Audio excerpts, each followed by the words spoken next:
I never would have considered the Soulsborne genre to be particularly mainstream. I'd hardly call the older titles completely obscure or niche, especially since Dark Souls 3 did eventually surpass 10 million units sold, and I, among many others, had heard of it even if we didn't play them. Still, compared to other fantasy game franchises, it certainly wasn't as popular among mainstream audiences.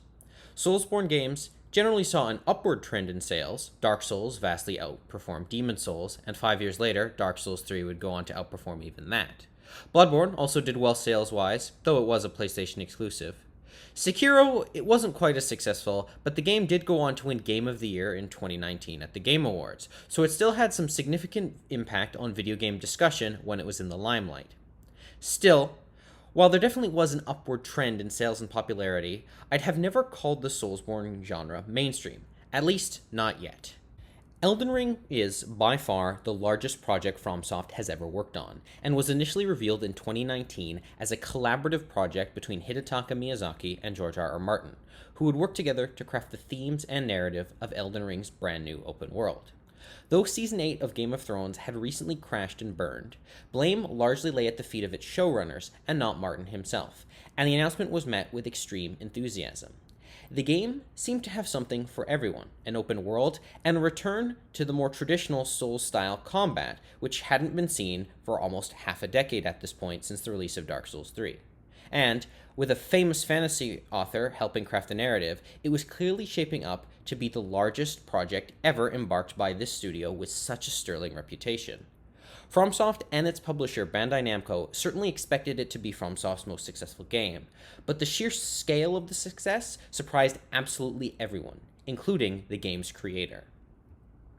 In a recent IGN interview, when asked about why Elden Ring was so unbelievably successful, especially when compared to older titles, Miyazaki frankly stated that, quote, "Honestly, I haven't analyzed it much. It's true that the sales were higher than those of our previous games, but I have no idea what the reason was. So even if I wanted to reproduce that success, I wouldn't be able to." End quote. Bandai Namco expected the game to sell a respectable 4 million copies in its first month. It tripled that and sold 12 million. As of writing this essay, the game sits at over 20 million units sold in its first year of release. Elden Ring was my first Souls game. It was also my roommate's first Souls game, and a few of his friends besides. Elden Ring was the Soulsborne game that finally and unquestionably broke into the mainstream. With frankly unbelievable positive critical reviews, it seemed that everyone who played it couldn't help but sing the game's praises, and that fed into the hype that has been steadily building since the game's announcement years prior. Elden Ring isn't just remarkable for its massive success and mainstream status. What is perhaps the game's most impressive feat is how many people actually stuck around for the long haul to go around and beat it. The game's entire design manages to maintain the difficulty and challenge that the series is known for, while being flexible and open enough to allow new players to thrive within their new environment, and pace themselves instead of being pushed quickly out of their comfort zone and straight into the crucible of difficulty. Elden Ring might not be the absolute best Souls game, nor is it the easiest or the hardest, but the game unquestionably provides the best first-time experience for a new player. I quickly bounced off the Demon Souls remake and mostly shied away from the series up to that point. Elden Ring was the game that won me over and convinced me to take on a spectacular and genuinely magical journey, and then follow it up with 6 more. For that, at least, I'm willing to give the game some well-deserved praise.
If you are a veteran to the series, then the way Elden Ring structures its opening will be instantly familiar. There's an opening cutscene establishing some of the basics of the lore and the setting, and then the narrator starts a roll call of some of the significant characters a player might interact with on their journey. While it's funny to hear the narrator shout, "The loathsome dung eater!" at the top of his lungs, I do feel Elden Ring's cinematic introduction is a little weaker than previous titles. Obviously, in the visual department, it's closer to a 2D PowerPoint than a fully animated cutscene. But even putting aside the visual differences, I feel that it doesn't provide as much important context to the player as previous introductions. Other introductory cinematics, like those of Dark Souls and Sekiro, provide both important context to establish key background details and also build connections to the characters it lists off. By the end of Sekiro's intro, it's established that Swordsmaster Isshin Ashina launched a coup and seized control of Ashina during the Sengoku period of Japan. In Dark Souls 1, it tells the story of how Gwyn found a Lord Soul from the First Flame and waged a war against the ancient Archdragons, ultimately establishing the Age of Fire and the status quo found in Dark Souls 1. Motivation, context, and character are all efficiently established so that when a player delves deeper into the lore and the game, they'll have a much better understanding of what's going on and why the situation of the game's world has grown to be so dire.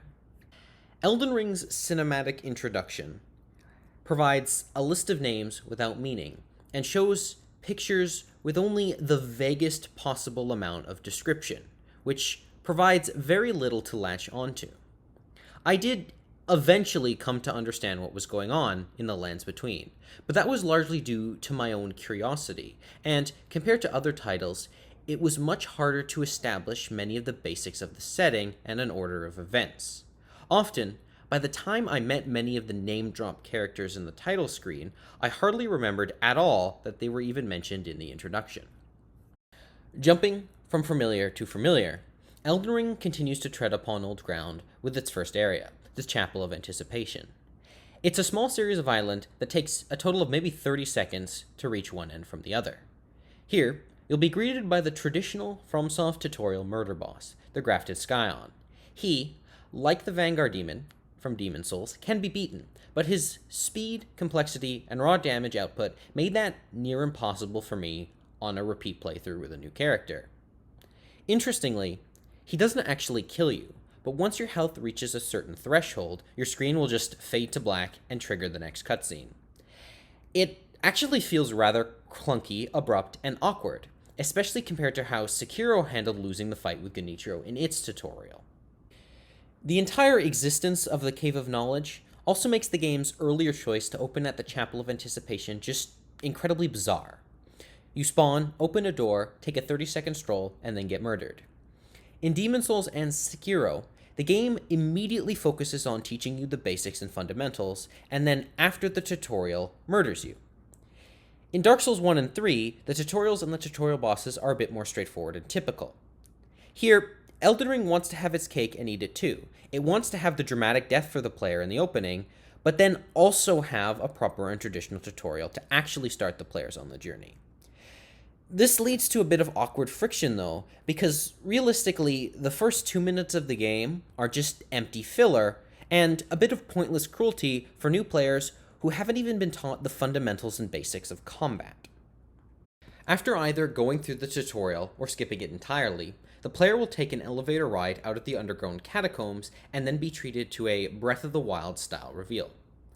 This opening vista it's gorgeous, it's memorable, and it instantly establishes a sense of huge scale greater than anything any FromSoft game had tried before. It's also just quite clever in its design.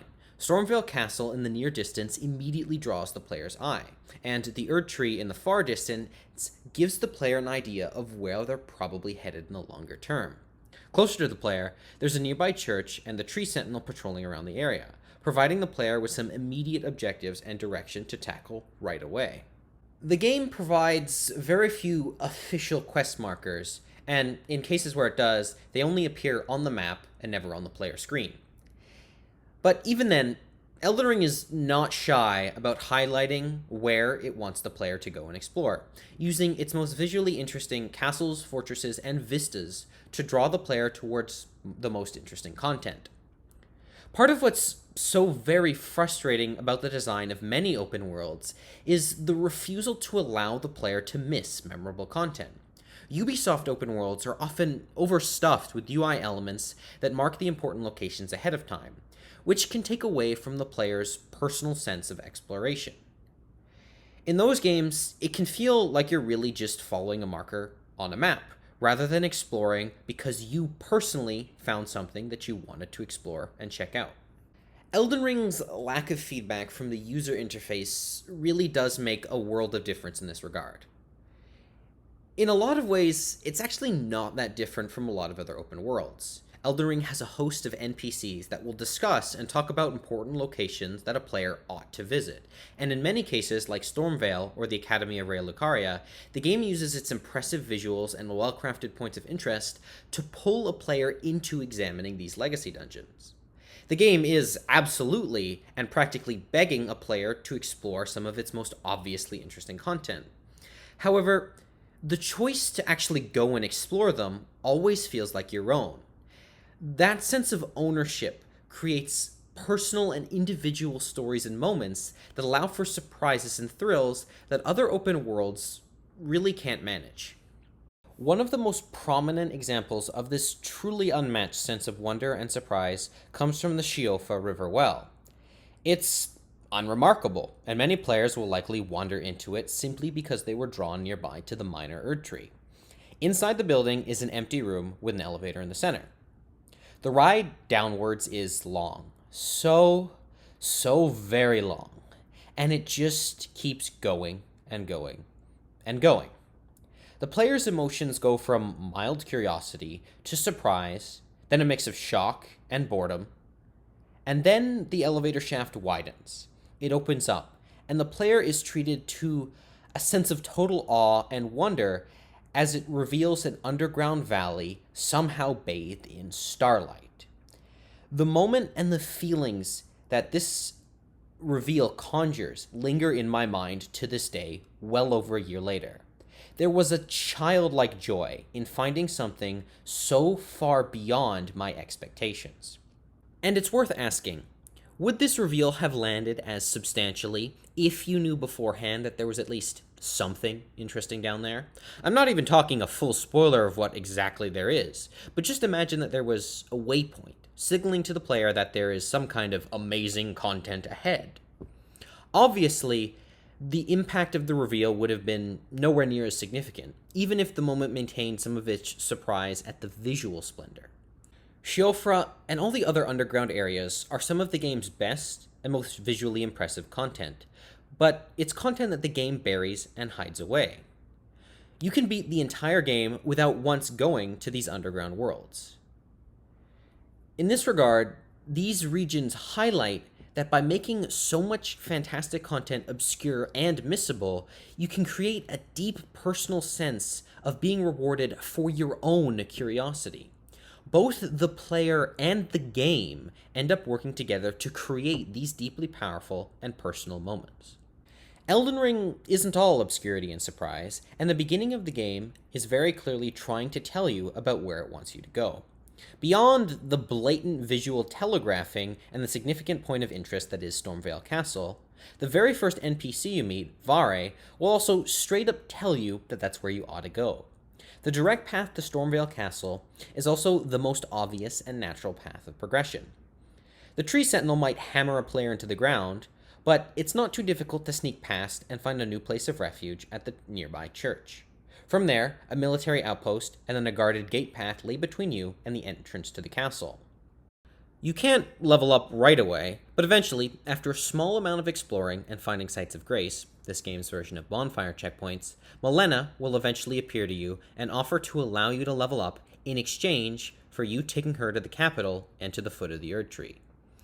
You can disagree with her proposal, though you'll be locked out of leveling until you talk to her again, and even if you're determined to beat the game at level 1, there are some areas of the endgame that are locked unless you agree to her proposal. Once you've established an accord, she'll also provide you with your spectral steed, Torrent, which dramatically increases the amount of ground you can cover in the open world's wide areas. As you close in on Stormvale Castle, you'll come across one of the game's more important NPCs, Roderica. Here, she's scared, weeping, and full of grief at the fate of the soldiers who served and accompanied her, with them having either been captured or killed and are awaiting to be grafted by the Lord of Stormvale Castle, Godric the Golden. Eventually, once inside Stormvale, you can find a keepsake from her men and give it back to her, inspiring her to go to the Round Table Hold, where she'll become one of the game's most important NPCs, tied to one of the game's newest additions to combat, Spirit Ashes. Spirit Ashes are summonable allies that can assist you in battle at the cost of a few focus points. They are a rather controversial addition to Elden Ring's combat system, and there is some valid criticism towards their implementation. Many feel that they've thrown a wrench into how boss encounters are balanced, with some arguing that the bosses in Elden Ring are balanced with Spirit Ashes in mind, making the game much more difficult for solo players. Having done 7, almost 8 playthroughs, 4 of them being on new characters, and several where I specifically avoid using them in most, if not all, instances, I've never really found this to be the case. Bosses in Elden Ring absolutely are more complex, faster, and have more variation in their movesets than in any previous title. However, this is not because they are balanced around Spirit Ashes, but because FromSoft is clearly trying to escalate and expand where they left off with in Dark Souls 3. Many of the early game bosses are as complicated as the late game and DLC bosses from that older title. And the late game bosses in Elden Ring are clearly an attempt to see just how far they can take this combat system. To me, Spirit Ashes are an accessibility tool, one that allows FromSoft to ensure that most players are not left behind by just how much the combat is pushed towards its theoretical limits. To even unlock Roderica's Spirit Ash system, however, you'll need to actually enter Stormvale Castle itself. Here, the hardest and meanest gatekeeper in the entire Soulsborne series comes to greet you. Margit, the Fell Omen, arrives at the entrance to the Stormvale Castle, determined to crush anyone who thinks they'll be able to waltz right in and explore this colossal fortress. Compared to any other starter boss in the series, Margit is unquestionably the hardest and most complex, and it's not even really close. His moveset is on par, if not more complex and dangerous than the Nameless Kings in Dark Souls 3, who is designed as a secret, hidden, and deliberately difficult endgame encounter. Margit's got delayed attacks, long combos, input reading, mix-up, and variations. He's got a second phase that ramps up on the complexity and vastly increases his list of available moves. Margit stands directly in the way of the path that the game has telegraphed for you. He'll even mock you when you manage to get him to a second stage. This is a totally different approach to an opening boss than anything the games have done before. Sure, some of the tutorial fights in other games weren't always super easy, but the Cleric Beast in Bloodborne and Gyobu in Sekiro were notably simpler and more forgiving than anything that would follow them. Traditionally, the first boss is a teaching boss. Not necessarily easy, but they were designed in a way that allows new players to learn and eventually overcome, even in defeat. The thing is, Margit isn't actually supposed to be the first boss you encounter. By following the path the game lays out for you, you'll actually arrive at him underleveled. The game has actually gone about tricking the player into rushing right into Stormvale Castle, and ignoring what's truly new about Elden Ring's design. Some players, with either skill or immense patience, will overcome the Fell Omen, but most players will be roadblocked and pushed back into Limgrave to level up, find better equipment, new tools, in an effort to garner the strength needed to come back and defeat him. In this regard, Margit actually is, in a way, a teaching boss. He's just not here to teach players about the combat system. His crushing initial difficulty is purposeful in pushing players into taking advantage of the new open-world format. Ironically, despite being such a colossal roadblock for progress, Margit lets players know that it's no longer possible to get hard stuck like in the linear older games, and that there's always another path a player can take. Other games have tutorial levels, but Limgrave is a tutorial region. The environment is open, relaxed, the music is scenic, and there's a plethora of activity, bosses, NPC quests, and enemies a player can confront for experience points and better equipment. The most notable fight here in Limgrave proper is with Flying Dragon Agil.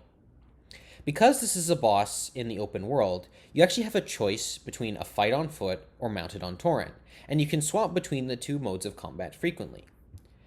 Dragon fights in Souls games have always been a bit of a mixed bag. Their sheer size can make them awkward to fight, and very often it can feel like you're battling the camera rather than the boss himself. Further, the fact that these are fast and potentially airborne opponents means that there can be long periods of time spent chasing and waiting for your turn to play the game. The inclusion of horseback combat in this fight dramatically increases the player's speed mobility and gives the player several quick ways to close the gaps and cut down on any dead time. Agil's moveset is also nicely balanced for both schools of fighting, and his damage and health make for an appropriate early game challenge. Elsewhere in the lake, south of the dragon fight, lie the Dragonburnt Ruins. It's an area filled with some low-level rats, some zombie enemies, and a few stray dogs. It's also the site of the game's meanest and funniest prank. Inside the ruins is a chest that, when opened, will automatically trap and teleport you unless you quickly realize what's happening and dodge the incoming mist. The first time through the ruins without knowing it's coming, it's almost certain that the trap will catch you and send you to an entirely different region of the map. The Celia Crystal Tunnel, located in the rot-filled hellish nightmare that is Caelid, is one of the various and repeated mining tunnels that can be found throughout all the regions of the world, typically filled with a number of weapon upgrade materials, all of which conclude with a fight against some kind of repeated boss. These mini-dungeons aren't typically long or difficult, but if you're teleported to this one at the start of the game, you'll find that the enemies are so far above your level, with new and disgusting, terrifying rot worshipper enemies, that the first instinct that most players will have is to leave and fast travel home. Elden Ring is significantly more flexible with fast travel restrictions than previous titles, which typically required you to be at a checkpoint or bonfire to travel to any other bonfire, or at least to use a consumable item to return to the last bonfire you rested at. Here in Elden Ring, you can fast travel back to any site of grace at practically any point, with a few exceptions. You won't be able to fast travel if you're playing with friends, in combat, or if you're in one of the various caves and mines littered throughout the game. This means that the player is trapped in the Celia Crystal Tunnel until they can find the exit, and not even death will reset them to a safe checkpoint, since respawning will send you right back to the area where you were first teleported. Once the exit is found, it's not that difficult of a walk at all to escape the cave and be met with the unwelcoming and blood-red skies and swamps of Caelid, where most players will promptly fast travel to somewhere safe. This entire situation, from the teleporting to Celia to the reveal of Caelid, is such a mean prank, and I just love it. There's a genuine sense of terror and dread at being trapped in a place that hates you, with no recourse but to push on and hope for an escape. The negative feelings I had towards the Celia Crystal Tunnel felt significantly similar to my first experience through Blighttown in Dark Souls 1.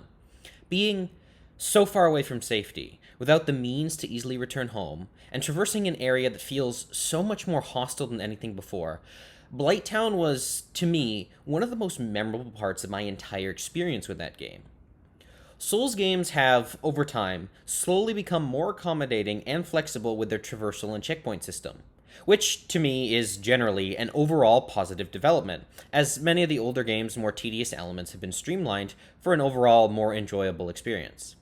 However, sometimes provoking a player's emotions in a more negative way can produce equally as cathartic and satisfying experiences as those of triumph and victory over a tough boss. Celia stands out for the same reasons a good horror film can be deeply enjoyable.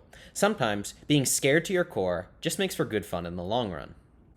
Most of what a player will actually end up doing in Limgrave is likely going to be a combination of playing through the various catacombs, mines, and caves.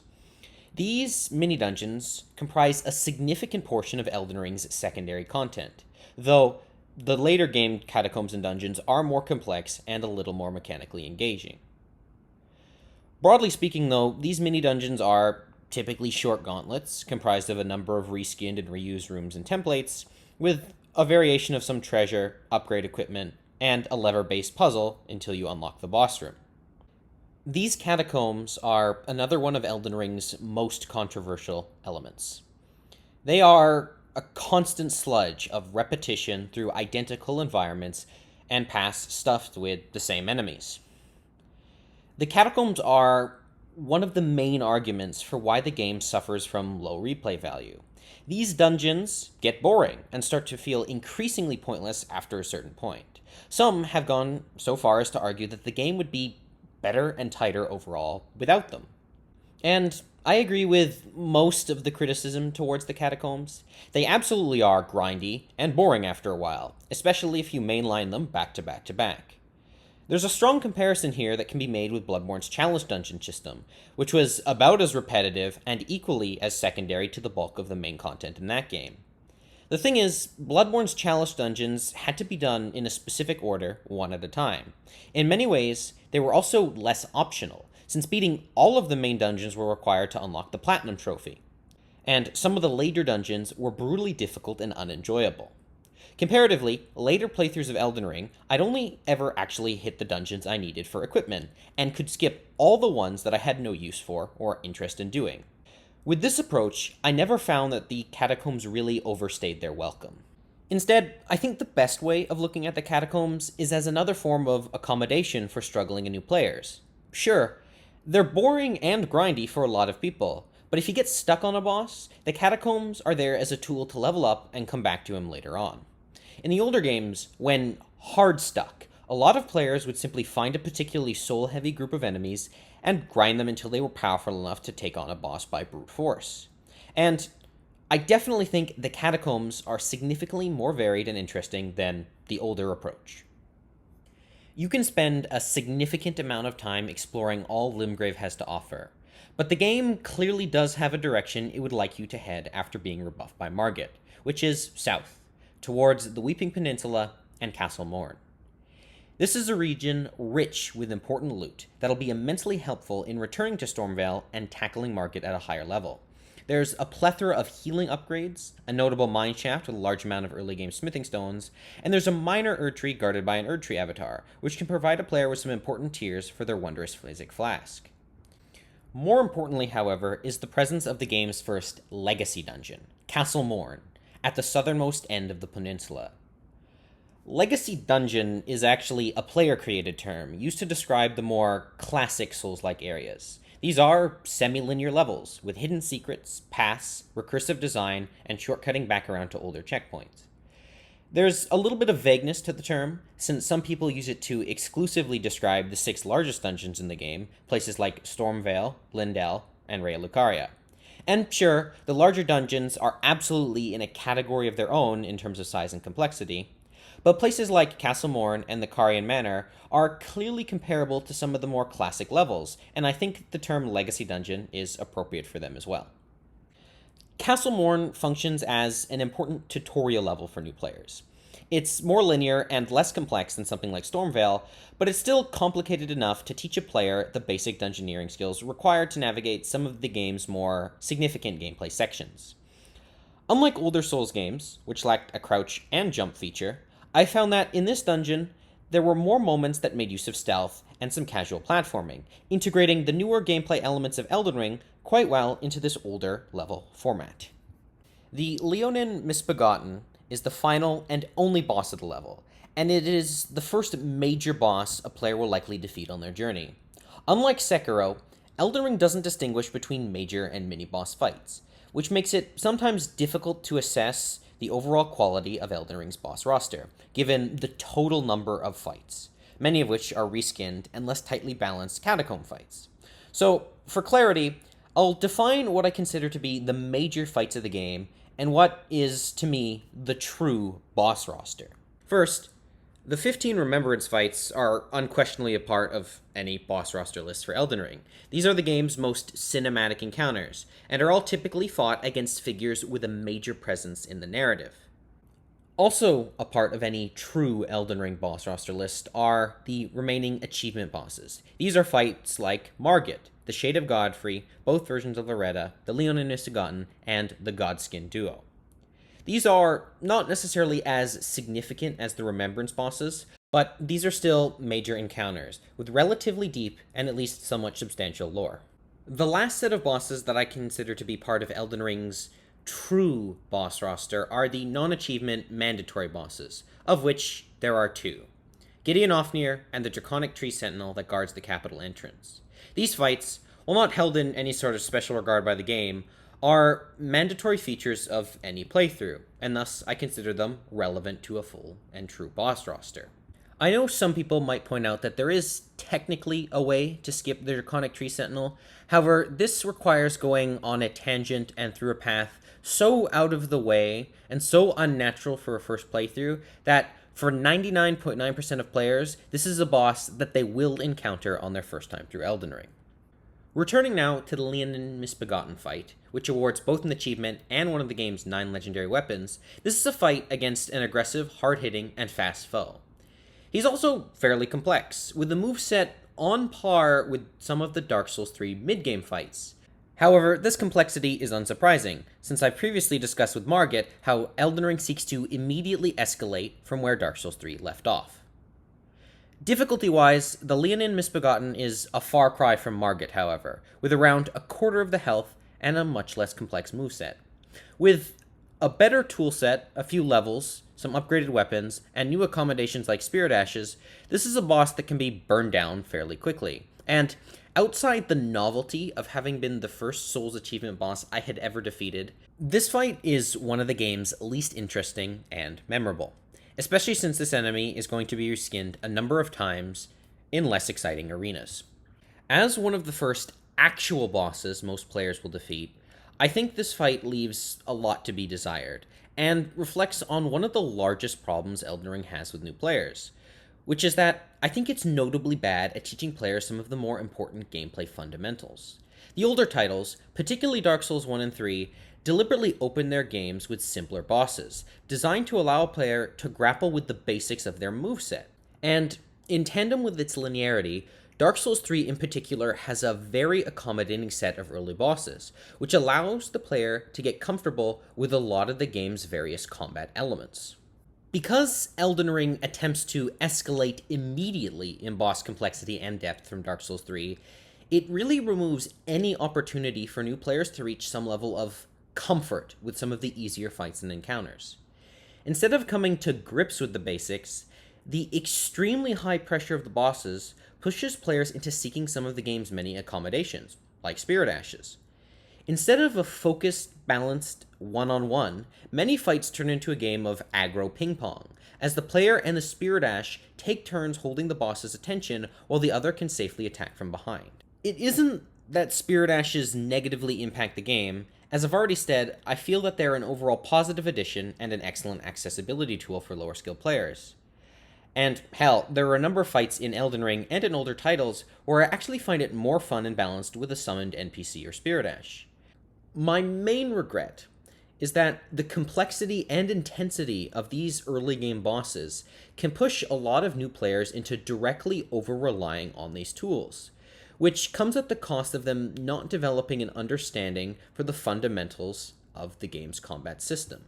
The time will eventually come, once a player is more comfortable or more satisfied with the equipment and levels that they've collected, to return to Margit, the Fell Omen. And though it'll vary from person to person, I found that on average, when returning to Margit, people usually hit around level 25 with a +3 weapon upgrade. He's still, at this level, an absolutely tough fight, but with a combination of ability, Spirit Ash, magic, and with Sorcerer Roger available as a summon, Margit eventually goes from what feels like an impossible roadblock to a surmountable challenge. Because of the amount of time I personally spent losing to him and then wandering Limgrave, finally leveling up to beat him, the satisfaction I felt when I finally beat this guy is really nearly unmatched across all 7 Souls games, with only a few real exceptions. Prior to Margit, I had been enjoying my time with the game. But afterward, with so much adrenaline rushing through my mind, and my hands literally shaking from the euphoria of victory, I couldn't put the game down, and was absolutely committed to a very long journey ahead.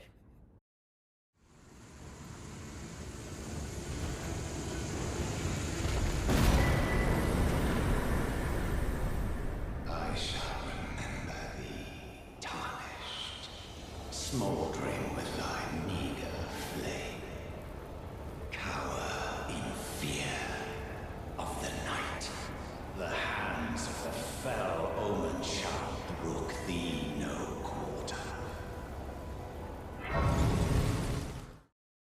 With the path into Stormvale now open, the player is free to explore one of the game's best and most cleverly designed levels. At the main gate, the path forks in two directions, one taking a player through said gate, while the other takes you along the outside of the castle walls for a more stealthy approach, though you'll hardly do any actual sneaking. The path through the main gate is clearly the wrong option, and is a drastically more difficult combat challenge. Taking the outer path involves cutting in and out of the castle wall and traveling across wooden balconies and into rooms with tight, compact space while enemies toss fireballs at explosive barrels. When I returned to Elden Ring after having played all 6 other Souls games, I was shocked to find that this opening section of Stormvale Castle still has such a resemblance to the opening level of Demon Souls, the Gates of Boletaria. And it really shows that these games are all still very much united in the principles of how they design and set up their levels. Once inside the upper castle rooms, the paths continue to branch. One takes you to the library, where you'll run into Sorcerer Roger, who might have helped you in the earlier fight with Margit. Another path, up a staircase and in an earlier room, will see you scaling the castle's roof, and eventually take you to the main courtyard, where I typically end up sneaking past most enemies to reach the next checkpoint there. There's even a secret path that takes you outside the castle wall on its cliffside, where you'll run into one of the rare and powerful Crucible Knights, an enemy type who kicked my teeth in on my first playthrough, but I now consider to be excellently designed and genuinely fun to fight whenever they appear, barring one instance where they appear as a rather unbalanced duo fight. These various and branching paths all actually manage to loop back and interact with each other constantly, in ways that feel very naturalistic. The design of Stormvale more casually integrates vertical design and light platforming in a way which previous games simply weren't able to do with their rather janky jump mechanics. Stormvale, despite the amount of content, is one of the most cleverly compact dungeons, not only in Elden Ring, but in the series at large. There are a ton of secrets here in Stormvale, and a fair few that are definitely worth mentioning. There's Nefeli, a fairly notable NPC whose questline awards several key weapon upgrade items, and nearby her location is an important golden seed, which can be used to increase your number of flasks. There's also a deeply hidden and secret optional area that consists of a fight with an ulcerated tree spirit, an annoying enemy to fight, unquestionably, but they award another golden seed when killed, which can help increase a player's stash of flasks early on. Pushing past the tree spirit will also lead you to the first of many interactions with the disgusting corpse of Godwyn the Golden, which is connected to several major NPC quests, including Sorcerer Roger, who has unique dialogue if you find this corpse under Stormvale.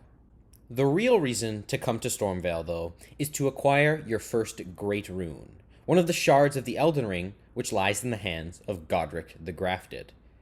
Godric is one of the demigods, offspring of the god Queen Marika, though he's specifically noted to be a distant descendant and much weaker than any of the others remaining. It is this weakness that defines his character. Godric, in a desperate attempt to grow stronger, began dismembering tarnished soldiers and warriors, and would graft their limbs onto himself in a desperate bid to make himself stronger. Godric's personality is just excellently conveyed through the choreography of the fight.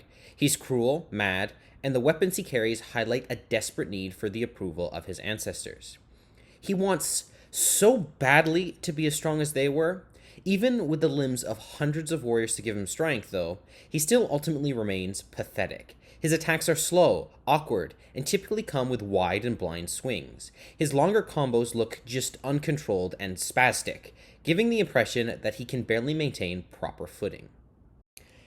In terms of difficulty, he's definitely a challenging fight, but I don't think he's nearly as tough as Margit was. He's got more health, sure, but by this point, the player's almost certainly a fair few levels and some weapon upgrades higher to compensate for this difference. Godric's also a lot more consistent comparatively. Margit has a number of optional extensions that can be tacked on to a combo, which makes finding more consistent openings a little difficult.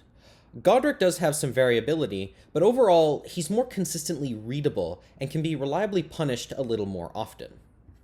Defeating Godric yields the first of the game's 7 Great Runes, which, when activated, can provide a variety of different buffs. Before you can actually make use out of any of these bonuses, though, you'll need to head to the Divine Tower linked to that specific rune.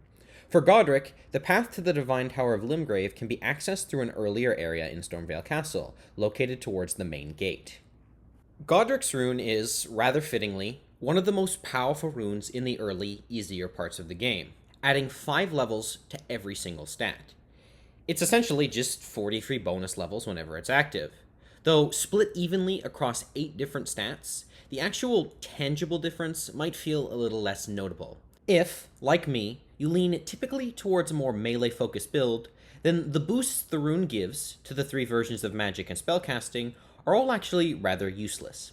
Still, at a minimum, it's a bonus to health, stamina, and provides a slight increase to weapon damage, which can be quite helpful in the early game.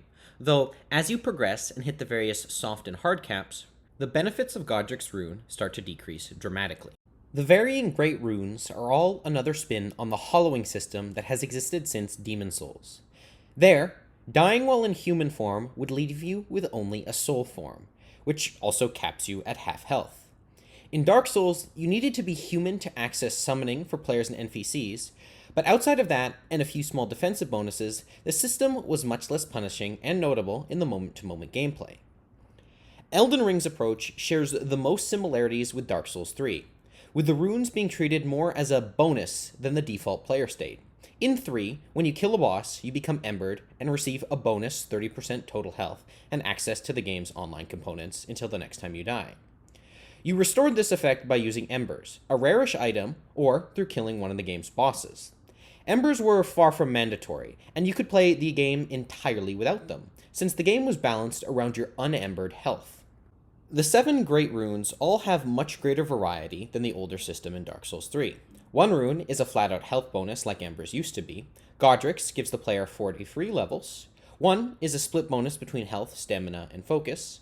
Another gives health back on kills.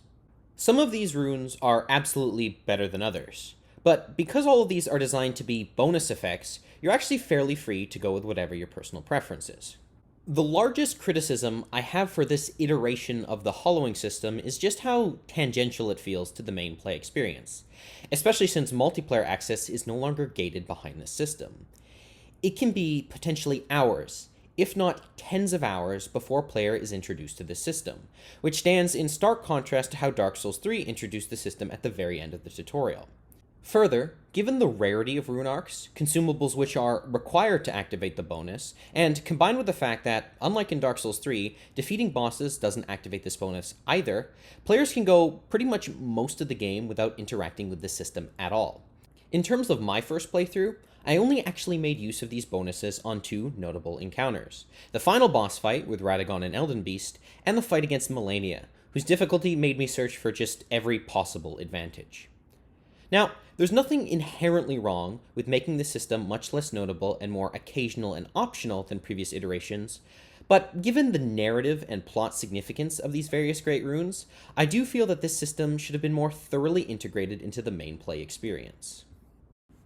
Though there is a path that allows you to sneak past Stormvale and straight into the game's second major region, Liurnia of the Lakes, the intended experience is clearly for the player to defeat Godric first, and then follow the route out of the back end of the castle. Much like how, at the start of the game, players are directed immediately towards Stormvale, Liurnia 2 visually directs players towards the region's most impactful point of interest, the Academy of Raya Lucaria. Once outside the castle, and into Liurnia proper, the fog of the region will slowly roll back, and you'll be able to make out more and more of the region's key features, with the Academy gradually revealing itself in the middle distance, standing mightily above the region's massive lake. It's another gorgeous vista, which directs the players towards the game's second major shard-bearer, Renala, Queen of the Full Moon. Though to even get to her, and the Academy, it requires trekking through the wide and shallow lake, which has swallowed up the middle sections of Liurnia.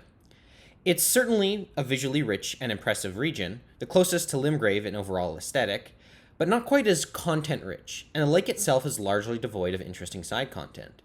And, outside of the Academy itself, most of Liurnia's more interesting areas are pushed to its various corners. In the south, the village of the Albernarix lies within an open cavern, below an elevated plateau. Nefeli has a key quest step that takes place here, and there's also an amusing callback to the Capra Demon fight in Dark Souls 1. Here, one of the dying Albernarics will provide you with half the Erdtree Medallion, both of which are needed to access the massive and endgame Erdtree Legacy Dungeon, though the other Erdtree Medallion is found much later on. However, by this point in the game, there's also much less of a compulsion to engage with a lot of the more reskin side content, and there's only typically one mine I'll actually explore on repeat playthroughs, for the sole reason that it unlocks the ability to purchase lower level smithing stones from the Round Table Merchant, which is helpful for upgrading and experimenting with new weapons. And given the prominence of Raya Lucaria as a dominating point of interest, it's difficult not just to beeline straight towards it. It's a dangling set of keys, especially after the immensely satisfying experience that was Stormveil. Now, the entrance to the dungeon is blocked, not by any major boss, but by a magical ward protecting the castle from outsiders, and it requires a glintstone key to enter. Thankfully, there's a map on a corpse just outside the actual entrance, which tells the player the location of where one can be found. The key, though, is guarded by Glintstone Dragon Smaragd, a magical reskin of Agil. It's mostly the same moveset, though the new dragon does have a few ranged magical attacks to differentiate his arsenal. You can just rush straight towards the key, grab it, and right out of his range, but it does feel much more satisfying to challenge and defeat him before grabbing your prize. The Agil template makes for an excellent dragon fight, so the follow-up is still enjoyable, but this specific template is going to be used 4 more times, with various different flavors of elemental attacks. Combined with a large number of other dragon fights throughout the game, the novelty of these encounters eventually does start to steadily wear off. The Academy of Raya Lucaria has an entirely different atmosphere than Stormveil. The background music gives the place a feeling of being cold, ethereal, but with a slightly sinister undertone. It's also working with an entirely different color palette, with hues of blue and a small but ever-present amount of fog compared to the more mundane grays of Stormveil. The visual difference between Raya Lucaria and Stormveil, and the unique and highly distinct identities of each of the major dungeons, show off one of the major benefits of the open world, in enabling a much wider and varied color palette, while also still having all of its regions be conceivably a part of the same world. One of my only problems with the denser design approach of the older games is how their connectivity and density effectively mandated some level of visual uniformity. Because dungeons had to be directly connected, it demanded some level of stylistic continuity, lest there be significant whiplash, a la Earthen Peak to Iron Keep in Dark Souls 2. Bloodborne and Dark Souls 3 are probably the worst offenders of this visual sameness. Yharnam is excellently designed, and the way the sky evolves over the course of the game does at least provide an infusion of new color. But I can't deny that the urban sprawl near a big cathedral does wear out its welcome, especially when reaching Yahagul, where a surprise second cathedral area lies in waiting. Dark Souls 3's first half is actually even worse in this regard, with its opening few levels largely being comprised of similar brown-gray levels, paired with many of the levels sharing even the same enemies. Though Elden Ring is also just as guilty of reskinning enemies, at the very least, in the case of Raya Lucaria, I found them perfectly appropriate. There's a mix of ranged sorcerers, magically activated marionette enemies, and slow-moving zombies that can drain the magic and focus points from you if they manage to grab onto you. There's also, early on, a gravity magic-wielding Alablaster Lord as a mini-boss you can fight after passing through the Academy Graveyard. In terms of actual level design, though, I didn't find Raya Lucaria to be nearly as impressive as Stormveil. There are definitely some divergent paths and hidden secrets, and the way to find the second glintstone key for an NPC quest does quite creatively make use of rooftops and previously inaccessible second-floor levels. But overall, though, it's a much more linear experience, and the divergent paths don't quite loop around and reconnect in the same compact and impressive ways as Stormveil. It's a good dungeon, but not much more than that. Margit and Godric were situated at opposite ends of their dungeon, a fight to get in and a fight to get out. Here, both bosses of Raya Lucaria are situated at the very end, to the point where the Site of Grace left by the first boss acts as the start of the boss run for Rinalda. Her boss run is definitely one of the longest in the game, but most of the enemies don't actually respawn once killed here, so despite the distance, there's nothing you actually have to deal with that can stifle or slow your progress. The Red Wolf of Radagon is the warm-up before the climax, and he's definitely on the easier end of the game's main bosses. He's fast, and mixes and combines melee and magic to constantly split your focus. However, he has half the health of even Margit, and the player's damage output is certainly a fair bit higher by this point in the game. He's also a reskinned boss, and will appear in a number of different places, including another location within Lernia itself. Here, the Red Wolf is at least enjoyable and novel the first time around, but the fight is often so short that it hardly really even leaves an impression. Rennala, Queen of the Full Moon, is the second of the game's Shardbearers, though she's not technically a demigod. She's the mother of Radahn, Rykard, and Ranni, who were raised to demigod status when their father Radagon left Rennala to become the second husband to Queen Marika. When leaving, Radagon left behind the Great Rune of the Unborn, and, following Ranni's presumed death in the Night of the Black Knives, Rennala descended into madness using the rune in pursuit of the power of resurrection. Before a player can enter the capital and progress into the late game, they'll need to have at least 2 Great Runes. In Elden Ring, players actually have an incredible amount of flexibility with which Shardbearers they'd like to pursue, since there are 5 Great Runes that can be acquired and contribute to granting access to the capital. Some of the fights, though, particularly against Mog and Rykard, are much higher level encounters, and require more deviations from the main path, however, whereas Godric and Rennala are generally easier and lower level encounters that the player will be directed to very early on.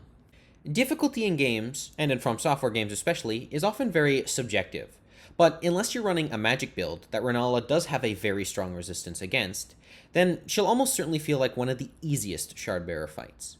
Her first phase is extremely trivial, and mechanically it's nearly identical to the Deacons of the Deep fight in Dark Souls 3.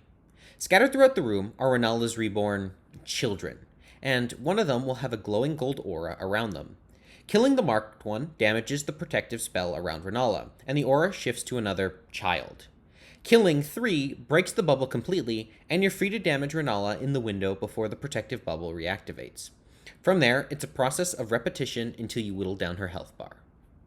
Rennala's second phase, which is a powerful illusion created by Ranni to protect her mother should any come for her rune, is comparatively more difficult. She's got a wide array of ranged glintstone sorceries and spells that can output an extremely high amount of damage. However, most are at the very least not difficult to avoid, and the main challenge of the fight is being able to close the distance and get into melee range. However, it gets a little more complicated than just repeatedly closing the gaps, since Rennala's second phase has a second phase. At about half health, she'll begin summoning several varying types of phantoms to assist her, including the fast, high-damage Bloodhound Knights, or a potential giant, a pack of wolves, or even an Agheel-type dragon. This second half of Phase 2 only really requires a bit of extra patience, as the phantoms will eventually dissipate and you can use the openings between Rennala's summons to do your damage.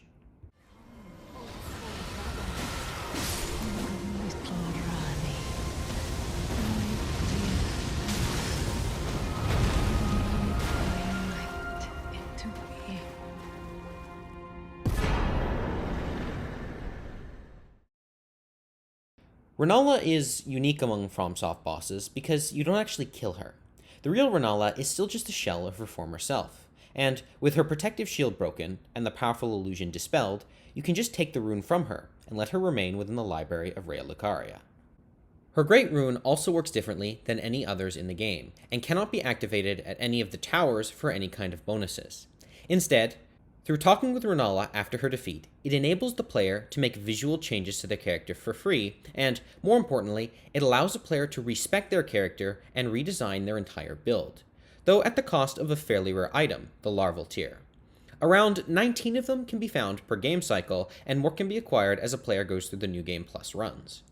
Neither Demon Souls, nor Dark Souls, nor Bloodborne allowed for any respecking at all, and Dark Souls 2 and 3 only allowed for 5 respecs per game cycle, which makes Elden Ring by far the most flexible when it comes to reconsidering how you want to build your character. Once you have your second Great Rune, the gates of the royal capital, Lindel, will be open to you. However, the road to the Altus Plateau is filled with several areas that'll catch a player's attention and pull them from the main path. The most notable of these distractions is the Carian Manor, one of the game's smaller legacy dungeons that, when completed, leads a character towards the start of Ranni's questline, by far the longest and most complicated questline in FromSoft history, and its completion is necessary for one of the game's endings.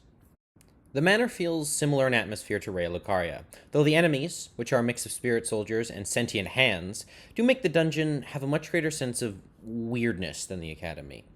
If you're thorough with your exploration, you'll be able to find one of the game's legendary weapons, the Sword of Night and Flame, which can work excellently with a magic build. Besides the sword, however, the dungeon is actually fairly linear, though there is one section later that does some creative use with platforming and vertical space. Much like many of the Ghostly Soldiers, the level's boss, Royal Knight Loretta, is a spectral version of a fight later on in the Erdtree against the real Loretta. And Loretta herself is already a magical reskin of the Tree Sentinel. Reskins built upon reskins, the Elden Ring way. Loretta's probably the version of the template that I like best, and it does have a very enjoyable flow, but ultimately, it's another rather decent but largely unremarkable fight. The defeat of this spectral version of Loretta unlocks the path to the Three Sisters, and in particular, Ranni's Rise, where you're going to be ambushed by the glintstone dragon Adula, another Agil-type dragon who now mixes magic with some frost attacks. He'll actually run away after a certain health threshold, and you'll be able to fight him later for real outside the Cathedral of Manicelis. If there's one thing in particular that makes Ranni's questline unique among all Souls questlines, it's flexibility. Even with most other questlines in Elden Ring, they can typically break quite easily if done in the wrong order, and given that this is an open world and it encourages you to take your own varied approach, these kind of questlines break really often without an outside guide. Ranni's questline, in fact, has multiple different starting options, and your interactions with its associated NPCs will have significant differences in dialogue and information depending on at what point in the game you embarked upon this quest. Even if you start the questline early on, the first meeting with Ranni can go in an entirely different direction if you've done Sorcerer Roger's questline, which reframes your initial decision to serve Ranni as almost an undercover assignment to sniff out the location of an important relic. This interconnection with a number of different quests and major in-game boss fights and big events is part of what makes this quest so stand out among all Souls questlines. Sure, some quests in older games do have overlap and interconnection, like how Henri's questline can affect Uria's and whether or not you can get the Lord of Hollows ending in Dark Souls 3. Still, these questlines can be fairly independently broken depending on the order of choices you make. Ranni's questline is surprisingly airtight in making sure to account for most, if not all, variants in player journey, and unless you attempt to murder its associated NPCs, it really cannot be softlocked even after beating the game. Assuming you start Ranni's questline before challenging General Radahn, then the first place the quest will direct you is to the Siofra River Well, deep under Limgrave. Ranni is seeking a way into the eternal city of Nokron, which lies above the underground river valley. I've talked before about Siofra in the context of its dramatic reveal, but I feel that the actual best time to explore it is when you start Ranni's questline, since its difficulty, smithing stone level, and other materials seem to be balanced around the player having completed Limgrave and most of Lernia. Interestingly, Ranni's questline is one of the only ending-related quests that require you to head to the underground, and the other questline, Fia, requires you to do a significant chunk of Ranni's questline anyway. Outside of these two questlines, there's no actual narrative reason to bother visiting, and you can get the default ending without ever knowing these regions even existed. The region itself isn't quite as open as the open world sections above ground, nor is the region as dense and compact as the game's legacy dungeons. Instead, Siofra and some of the other underground regions form an interesting middle ground between the older and newer styles of world and level design. The area's most notable feature is the spectral arrow snipers, who can shock the player with surprise acupuncture at seemingly any range. There's a major puzzle involved with lighting 8 lamps scattered throughout the area, and then once all are lit, the player can confront the Ancestor Spirit. I don't have a lot of positive things to say about the Ancestor Spirit fight, though. It's a slow-paced fight with a serviceable moveset, but it can feel rather frustrating to actually land a hit on the guy, given his rather thin legs and the tendency of the camera to lock on to the beast's upper chest. Still, it's a fairly easy fight, the creature design is quite neat, and the music is good, even if I find the arena to be a little unremarkable, since it's reused multiple times. Still, there's some spectacle there for those who can appreciate it, but the fight is rather disappointing mechanically. Eventually, after talking with Blythe and Siofra, then fast-traveling around to a number of other NPCs, the mystery of how to access Nokron will be revealed. As the story goes, General Radahn once went to war against the stars, and won. The stars themselves were permanently suspended, and Ranni's destiny, which was tied to the stars, was frozen in place. For the path to Nokron to be opened, General Radahn must be slain. Conveniently, there's also a festival being held at Redmane Castle, which is attempting to do just that. To get to Redmane Castle requires you to push deep into Caelid, where the rather infamous Celia Crystal Tunnel Trap occurred. Caelid is a deeply unwelcoming place. The sky is a mix of red and black with warning, the land is plagued with disgusting supernatural rot, and many of the enemies are gross, haggard, and extremely dangerous. There's also a massive swamp that infects the player with the deadliest poison effect in the game, and one which is also filled with deadly clean rot knights. You can visit Caelid fairly early on, actually, and there's a rather open border between it and Limgrave, with nothing more than a torrent-sized wall separating the two. But the jump from Limgrave's more comforting and scenic environments to the literal hell on earth that is Caelid will probably convince most low-level players to stay well away. Beyond its visuals, the area is actually surprisingly empty. There's no legacy dungeon, large or small, to be found here.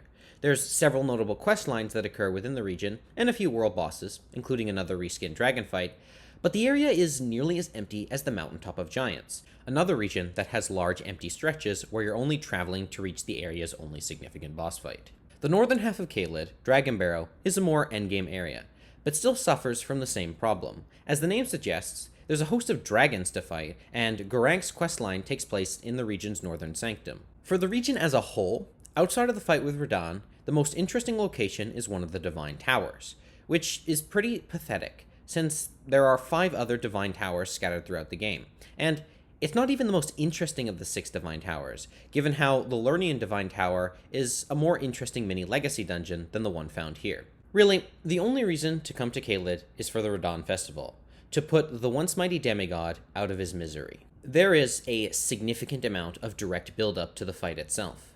You arrive at Redmane Castle, talk with several of the other NPC contestants, and after a short while, the castle's castellan, Jaren, will welcome you and others to the event.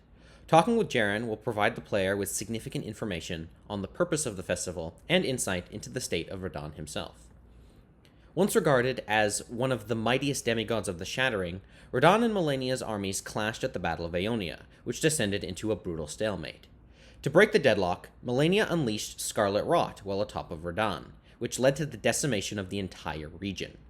Malenia was carried back to the Erdtree by one of her Cleanrot knights, but Radahn lost his mind, rendered into a husk that can no longer tell friend from foe. Out of loyalty to their old general, Jaren and the survivors of Radahn's army occasionally hold a festival, bringing the strongest champions of the Lands Between together with the sole purpose of putting this titan to rest at last. When you finish your conversation with Jaren and declare that you're ready, the path to the back of the castle will be open, and your fight with General Radahn can begin in earnest. The arena comprises roughly 1/3 of Caelid itself, making it one of the largest arenas in the series, comparable only really to the ash-filled ruins of the Ringed City, where the fight with Slave Knight Gale occurs. Radahn and the player start at opposite ends of the massive wasteland, and the player has to close the distance while the general unleashes a number of powerful ranged attacks. Torrent is enabled for this fight, meaning you can confront the general on horseback, but given Torrent's general clunkiness in combat and lack of invulnerability frames, it really means that he's only useful as a way of closing the distance. Key to the fight, and littered throughout the arena, are summon signs for all the other festival participants. Unlike with other bosses, bringing them into the fight does not increase Radahn's health, nor is there a limit on the number of allies you can summon. If an NPC dies, they can be summoned again. Radahn is an excellent mix of gimmick and combat challenge, and the way the festival integrates with the fight truly makes it feel like it's by far the greatest challenge the player has yet encountered. It's climactic and dramatic, and the fight has one of the best atmospheres in the game. Radahn is generally regarded as one of the best, if not the best, fight in the game, and while he's certainly in my top 5, I do think the actual combat flow of the fight can leave a bit to be desired. To me, FromSoft's best fights are typically in their tightly balanced and well-choreographed duels. Fights like Ishin or Gale have a particular tightness and pacing that can put the player into a powerful flow state where everything else can fall away, and the only thing that matters is the present tense of the moment. Radahn can be approached in a large number of different ways, horseback or on foot, with or without an NPC army to accompany you. His moveset has to take into account all of these different aspects, and it leads to the fight having a weaker flow and less depth than some of the series' best duels. I'd still generally consider his moveset to be very good overall, and his meteor attack as a phase transition is genuinely terrifying and memorable even after multiple playthroughs. It's just a slight shame that the mechanical elements of the fight are not quite as compelling as the stellar presentation. Further, the open world nature of the game creates another set of problems for the tuning and balance of the fight. Since Radahn is slightly out of the main path and more obviously optional, it means that players can arrive here with a wide range of different levels. Typically, I do the fight at around level 50, but I could easily see a number of players naturally wandering into the fight at level 70, which can have a dramatic effect on the difficulty and challenge of the experience. It's a problem inherent with the open world format, since the more linear games like Dark Souls 3 or Bloodborne can more accurately assume what content a player has and hasn't done. But Radahn is one of the major fights that can be more easily attempted too early or too late in a player's journey. The mighty demigod's death at a player's hands frees the stars from their frozen suspension, and a cutscene draws attention to a falling star that crashes somewhere west of the player. This meteor, crashing into Limgrave's Mistwood Forest, creates a deep and massive crater, opening up a path to approach Nokron from above.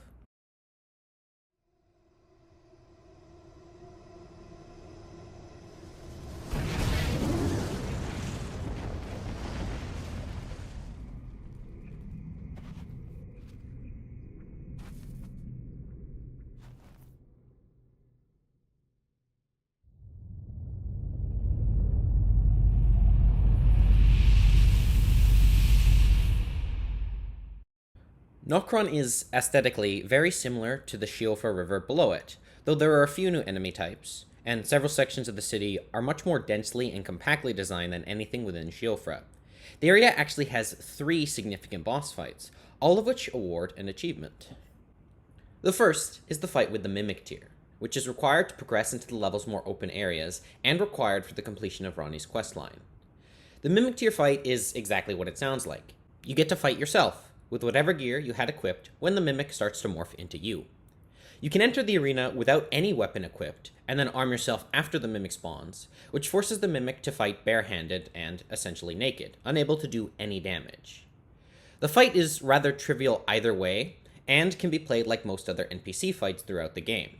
The next fight is a retread, with the same boss and the same puzzle used to get to it.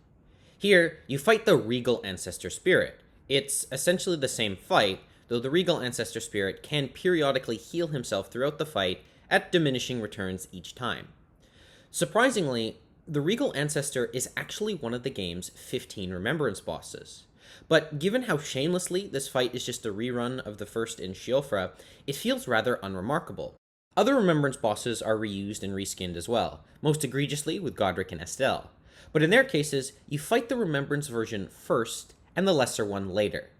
Here, by taking the opposite approach with the Regal Ancestor, the actual main version of the fight is the one that comes off as feeling like a lazy rehash. I'll get to the last of the remaining boss fights in Nokron, the fight against the Valiant Gargoyles, a little bit later, since they're more related to Fia's questline and the lead up to the fight against Lich Dragon Fortisax than they are to Ranni's questline. Ranni's questline instead requires you to head deep within the city's urban center, underneath a seated dead giant. Nearby, the Mimic Tier Spirit Ash can be found, by far one of the game's most powerful and versatile Spirit Ashes. Once you've acquired the Fingerslayer blade here, you can return to Ranni and give it to her, and she'll thank you for your service and gift you the Carrion inverted statue needed to progress Fia's questline. This isn't the end of Ranni's questline either, and if you head to another of the 3 sisters, Renna's Rise, you'll be teleported to another of the game's underground areas, Ansel River. Here, you can find a miniature version of Ranni and converse with her. She'll tell you she's being hunted by the Baleful Shadows, assassins sent by the Two Fingers to kill her. She demands you head further into the Ansel River Valley, and you eliminate them for her. The actual fight with the Baleful Shadows is fairly straightforward, given that it's essentially just a very shadowy version of Blythe. Elsewhere in the Ansel River is the Dragonkin Soldier of Noxtella. There are a few versions of this enemy scattered throughout the world, including one underground in the Lake of Rot. This one, however, is special and awards an achievement despite no visual distinction from the others. I actually think this kind of fight and this type of enemy is pretty bland, and his size makes him rather awkward to fight. And because of his positioning in the open world, I find it's very easy to arrive at this fight far over leveled, and it makes him a very trivial and unbalanced and unremarkable fight. After a small detour to grab the Dark Moon Ring from a chest behind Rennala, continuing Ranni's questline requires a very long trek through the Lake of Rot, a massive underground cavern where the outer god of the Scarlet Rot was once sealed away. There's a bit of loot to be found in the lake and the ancient temple beyond it, but progressing Ranni's questline requires heading and sleeping in a coffin at the end of a Scarlet Waterfall, and doing so will trigger a cutscene transition that takes you to another cavern deep underground. This new area is rather small, and you'll find a fairly immediate run into a fog wall, and awaiting you on the other side is Astel, natural born of the void. Astel is probably the closest the game gets towards cosmic horror, and his creature design is genuinely terrifying. The music, too, does an excellent job at conveying Astel's sinister and otherworldly nature, and the arena, though not as big as it first appears, has an excellent visual background of stars and darkness. Astel's languid and smooth moveset, alongside the use of star-based and gravity magic, adds to this characterization, and works excellently well with the slower rhythm of the music.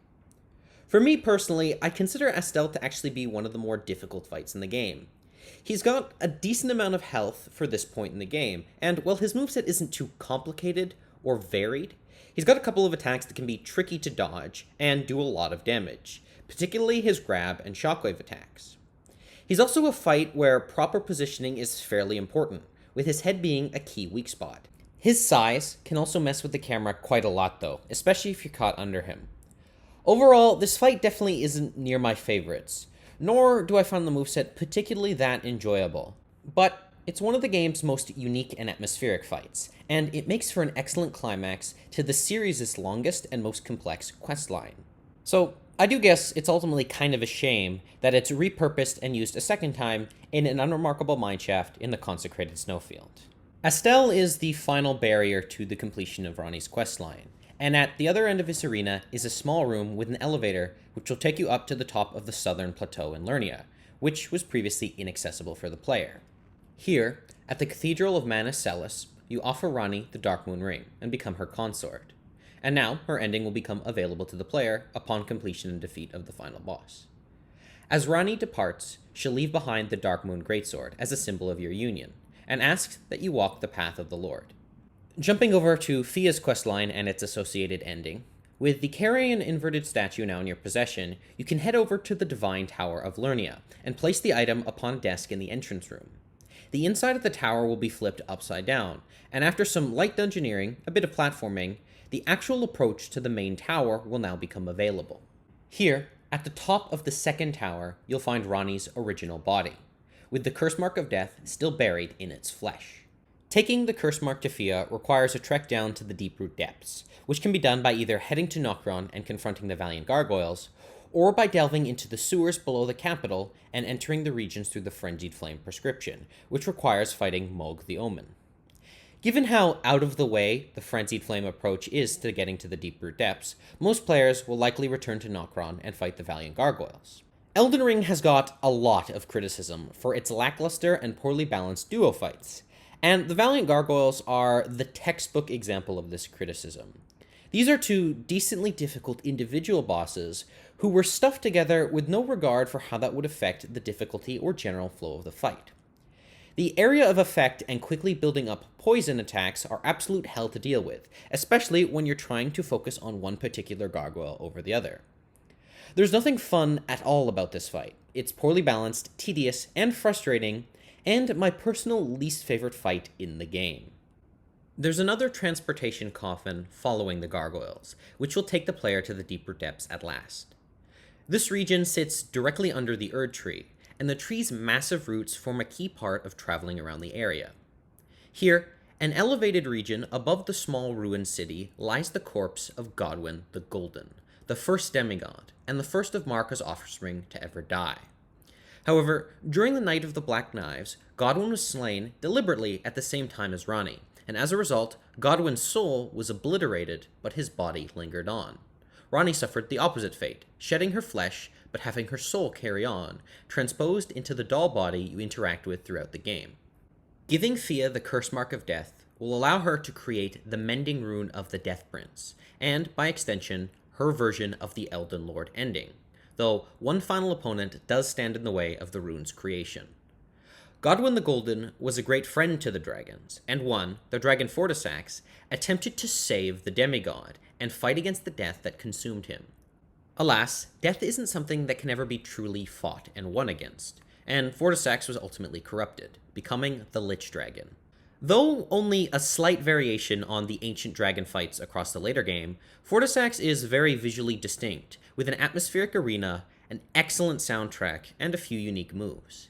In particular, going behind him places a lightning charge on the player's body, which will eventually touch the ground and activate, staggering and damaging the player. If you can keep moving, or keep track of the lightning's timing, then it's a fairly small part of the fight. Despite his very menacing appearance, Fortisax is actually a fairly easy fight, especially given that the Valiant Gargoyles will likely scare off lower level players from even reaching the deep root depths. The most surprising thing about the fight of all, though, is actually how few people have even defeated him, since Fortisax has, at the time of writing this essay, a lower clear rate than even Malenia. In fact, he's only surpassed by Dragonlord Plusijusax, another hidden, though more endgame dragon fight, in just how few players have actually found and defeated him. Fortisax ultimately highlights just how much Elden Ring is willing to bury a lot of its quality and excellent content, which is really a testament to how confident the game is in its less hand-holding approach to world design. With several great runes collected, a number of important quests completed, and a handful of secret bosses defeated, the time now has come for the player to journey to the Altus Plateau. Here, there are two paths a player can take. The first is the Grand Lift of Dectus, a massive lift that requires two halves of a medallion to activate. The second option is through the Rune-Strewn Precipice, a mini-dungeon carved into the cliff's edge that separates Lernia from Altus itself. Though the Grand Lift might be the shortest and quickest path, I've never actually bothered to collect the second half of its medallion before making the journey to Altus, especially since the cliffside path can lead a player to a number of important flask upgrades and golden seeds. Guarding the exit to the precipice and the entrance to the Altus Plateau proper is the Magma Worm Maker. Throughout the game, there are a number of fights with this enemy type, and I honestly don't think that this specific fight has anything to mark him as unique, besides being worth an achievement. At the very least, his arena is large enough to accommodate his size and some of his charge moves, which does, I guess, make him better than some of the other fights against his brothers. On my first playthrough, Altus was one of the game's best and most memorable surprises, since when I first traveled the Rune-Strewn Precipice, I expected it to be just another mineshaft, and I ended up accidentally wandering into an entirely new region, with a much different aesthetic than either Lernia or Limgrave. Barring Volcano Manor and the approach to it, Altus is a region bathed in gold, and said color is infused to the trees, the grass, the craftable foliage you can pick up, and the Erdtree itself, while always very noticeable from other regions, dominates the lighting and atmosphere of Altus far more than any other region. This region is also probably the densest of content, and is littered with the game's most quality levels. There are two major legacy dungeons, Lendel and Volcano Manor, and a smaller one in the form of Shaded Castle.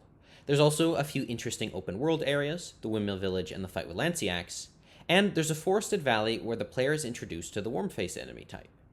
Past the outer walls of the capital is also a surprise second encounter with Margit, and another path leading to one of the Divine Towers. Much like with Anor Londo in the first Dark Souls, the game peaks at the climax of the middle game, with its best region, dungeons, and several of its best bosses. Being the smallest of this region's legacy dungeons, the Shaded Castle is a short but relatively cleverly designed level. The first half deals with trekking through swamp-ridden areas, where slow poison zombies and brown slugs populate the path. There's also a Revenant towards the end of this section, but those are an enemy type that's best avoided rather than fought. Off to one of the sides of the castle wall is where you can find the Valkyrie prosthetic, which is needed to progress Millicent's questline, one of the game's more optional but important NPC quests. The second half of the Shaded Castle deals with fighting a number of Cleanrot Knights as you navigate the castle's upper levels before reaching the boss fight. Elmer of the Briar is probably a foe players have previously encountered, since he leads a double life as the Bell-Bearing Hunter, appearing at unremarkable merchant shacks in the dead of night and ambushing unsuspecting players. The real Elmer isn't any different from his alter ego ambushes. He's neither a particularly easy nor super hard fight. He does have a few notable combos, does a fair bit of damage per hit, and the fact that his sword can float around the arena means he's got a surprising amount of range. His damage output and aggression, however, is balanced around the fact that he's got a fairly low health pool. Really, the biggest challenge of the fight is the number of damn feasting tables that'll obstruct your movement until they're destroyed. Elmer of the Briar and his shaded castle are by far some of the least remarkable parts of the Altus Plateau. The shaded castle isn't a bad level, nor is Elmer a bad boss, but they're quaint compared to the other optional legacy dungeon in the Altus Plateau, the Volcano Manor and its stellar Shardbearer boss. Volcano Manor is one of the 6 major legacy dungeons, and while Lindell is unquestionably the largest, especially when accounting for its sewers, part of what makes the manor so remarkable among the big 6 is how brilliantly the lead up and the journey to the manor is incorporated into the overall dungeoneering experience. Mount Gelmir is much more linear than any other section of the above ground open world.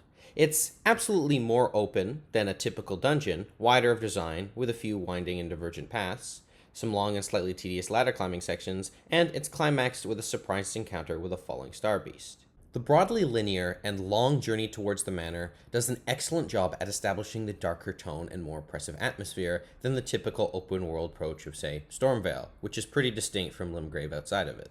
The manor itself isn't just optional. It's also hidden behind a secret wall, and you can face Shardbearer Rykard without even stepping a toe into the dungeon proper, provided you do at least 3 of the manor's NPC invasion quests. In fact, on that first playthrough I did, this is exactly what happened. I did these quests never knowing that a dungeon existed till well after I beat the game and turned to Google to check off everything that I had missed. Design-wise, I think this dungeon is actually easily in my top 3, just under Stormvale and Lindell. Stormvale is a little denser and more compact, and Lindell is far more impressive due to its sheer size and the myriad of surprising ways it links to other areas, especially in how it connects to the sewers and the deeper depths below it. Still, Volcano Manor does both of these things as well, and it has a number of hidden paths that can loop as far back as the entrance of Mount Gelmir, which is quite impressive. But what would have really elevated the creativity of this dungeon would be a path of connection to Rykard's arena, delving deep into the underground tunnels and caverns rather than just a teleport at the end of a seemingly random room. As it stands, though, it's still one of the game's better dungeons, but the ending is rather abrupt and underwhelming. About halfway through the dungeon, the player is ambushed by a Godskin noble. It feels a little random, with an enemy that doesn't have much to do with the rest of the characters or environment. Apparently, this Godskin had joined with Rykard, and that much of this explanation is revealed through some environmental storytelling. But even with the lore explanation, it still feels like a boss fight for the sake of a boss fight, especially since it's likely you've fought this enemy before and certainly will do again later. Putting aside the lack of context for this specific fight, I've never actually enjoyed any of the fights with the Godskins, especially the noble variant. Most of his moves are fine, but generally bland and uninteresting, and his long-lasting roll attack might honestly be on par with Waterfowl for just being unfun and frustrating to deal with. One-on-one, this fight isn't too difficult, aside from the roll at least, but it's still one of the game's least remarkable or memorable encounters overall. The fight with Shardbearer Rykard, whether found through the dungeon or the NPC questlines, is the opposite of unremarkable, and generally one of the game's most enjoyable fights and spectacles. It's also easily the best gimmick fight in the series' history. It's the third attempt at what I'll call the Storm Ruler gimmick, wherein you fight with a weapon imbued with the power of storm and wind. These older fights, while genuinely still excellent spectacles, still suffered from being highly simple and very easy encounters, with only one usable move for the player to attack, and with both Yorm and the Storm King having pitifully small movesets. Rykard improves upon all of these issues immensely, with every varying move a player could do with another weapon still available with a wind-based power-up here. There's a level of strategy and flexibility present within this fight that didn't exist in previous attempts. Rykard is also a touch more difficult than the other 2 versions. Still easy by the standards of bosses in Elden Ring, but tough enough to add a level of tension and drama that helps elevate the fight and the spectacle even higher. This Lord of Blasphemy is easily in my top 10 bosses across the series, and my 3rd favorite within Elden Ring itself. Gimmick fights throughout the series have typically been rather one-note. They're novel the first time, and then tedious and simple on subsequent attempts or playthroughs. Rykard's brilliance is in managing to maintain the complexity of a combat challenge, while also being able to provide the spectacle and novelty of a unique gimmick, which is an incredibly tough line to thread, and one that this fight does excellently.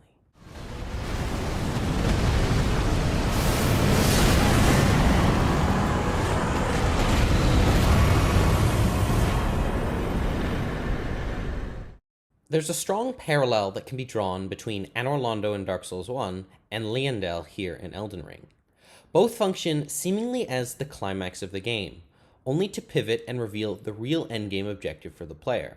Further, both Dark Souls 1 and Elden Ring's endgame have been criticized for feeling less polished, more unfinished, and with a much weaker overall quality. While I don't agree with this sentiment entirely for either game, and in Elden Ring's cases, there are a number of late game areas and bosses that are absolutely just stellar, I do agree, at least, with some of the sentiment that Anor Londo in Dark Souls 1 and the combo of Leyndell, Volcano Manor, and the Altus Plateau region in Elden Ring form the peak of their respective games. Guarding the inner wall and the entrance to the capital proper is a familiar face, the Draconic Tree Sentinel. With much higher damage and a host of lightning and fire attacks, this boss can be a reasonably tough gatekeeper for players to overcome, especially for players who've been running score seals and haven't quite invested into their vigor enough.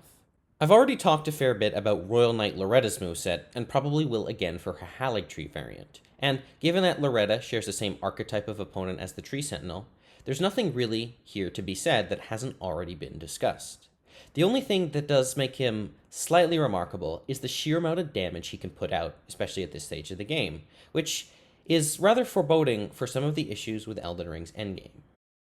Leyndell is a remarkable achievement for From Software, beyond just being a quality level with some gorgeous vistas and visuals. For the first time, FromSoft has really created a city level that genuinely feels like a city. There have been some excellent city levels in the past, especially Bloodborne's Yharnam, but even that felt a little too Lovecraftian and ethereal to feel like a true and proper city.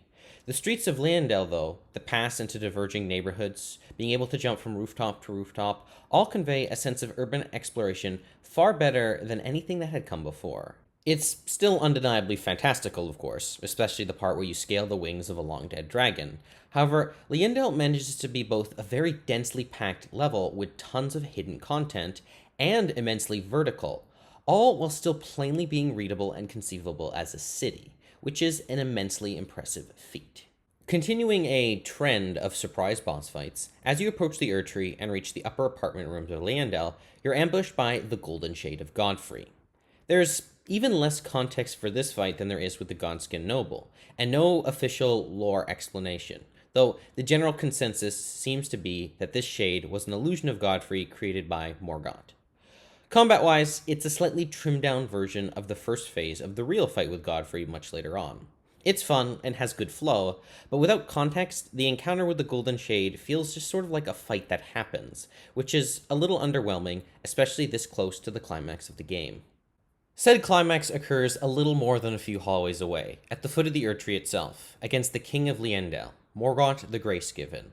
Though it's more likely that upon encountering the mighty demigod, the players will recognize a rather formidable face and formidable foe. As Margit is, in fact, the Omen King of the capital, and a child of Queen Marika. I've been fairly critical of how often some of the game's bosses have been reskinned and reused, especially in major cases like Godric, where there's barely even a haphazard attempt to justify the second encounter in lore. However, I don't think reusing or repeating a boss encounter is always a bad thing. Sekiro has you fight Genichiro in 3 separate instances, but each confrontation takes place over wildly different sections of the player's journey and development of their skills. The first is a one-sided slaughter against the player. Genichiro mops the floor with you and jumpstarts the main plot of the game. The next encounter is even more of a struggle, as Genichiro acts as a mild skill check, but one that the player now has the tools and understanding to overcome. In the final encounter, which is partly a warm-up to Ishin the Sword Saint, the player likely mops the floor with Genichiro, which reinforces just how far the players come along their journey. Morgott and Margit accomplish something quite similar. Margit is the game's most famous, significant early roadblock for most players, and Morgott is, seemingly, the final obstacle before reaching the Erdtree itself. There's also a solid and understandable explanation given for why Morgott would disguise himself going out of the capital, and there's satisfaction in being able to use your newfound items, tools, and skills to confront, in more climactic fashion, the boss that might have once prevented you from even properly beginning your journey in the first place. Morgott's moveset isn't just a repeat either. Swapping from a cane to a sword, Morgott has all of Margit's second phase moves available from the start, alongside several new attacks and surprises. Morgott is also faster, more aggressive, and more varied than Margit ever was, which makes the fight feel less like a repeat and more of an intense escalation from the previous confrontation. The music of both bosses fits this pattern as well, Morgott's being a climactic reimagining of some of the rhythms and melodies present in the former's second phase music. Morgott's second phase is not a radical change of pace or deviation from the first, in the way Malekith or Godfrey's two phases both essentially feel like different fights with entirely separate movesets between the two phases. Morgott's curse bursts from him, and he starts integrating a few grabs, thrusts, and area of effect blasts into his typical moveset. This more understated transition between phases is something that I think is also worth some praise. I've never really been a fan of these overly long cutscene phase transitions. It can feel goofy just to imagine your player character standing around upwards of multiple minutes at a time, just watching the boss power up in an over-the-top cutscene. These kinds of transitions have their place and can add some dramatic tension and excitement. Ishin, Gale, and Ludwig are examples of this working very well. But most often, I find that many of these cutscenes just kill the pacing and energy of a fight. Elden Ring absolutely overuses this trope with not much finesse as the older games, with some transitions, particularly Godfrey to Hoarah, just coming off as quite goofy and quite silly, and kind of off-tone with the dramatic weight of the fight. In contrast, I've always really been a fan of the more understated and in-game transitions that occur naturally within a fight. They can still be dramatic and impactful, but critically, they still maintain the momentum of a fight, whereas a cutscene can grind it to a halt. Lady Maria's two-phase changes are quick and act as dramatic spikes of tension and difficulty. The Orphan of Kos has a quick transition that feels terrifying to reach and witness because of the dramatic jump in difficulty that immediately follows. Pontiff Sullivan creating his black wings, then summoning a spectral spirit, feels more dramatic because you experience the danger immediately. Hell, perhaps the most iconic phase change across the entire series, the Soul of Cinder's dramatic phase transition, flatly wouldn't work as a cutscene because the emotion and drama of that transition is created through the music and the new phase moveset working in tandem with the player's immediate experience.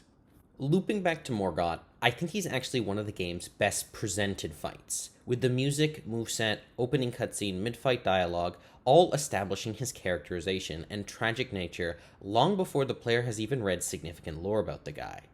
I love everything about the fight and the character. This fight, Liendel, and the Altus Plateau at large was, for me, the game at its absolute best. And while I don't agree with every, or even most criticisms about Elden Ring's endgame, nothing after this point hit quite the high again.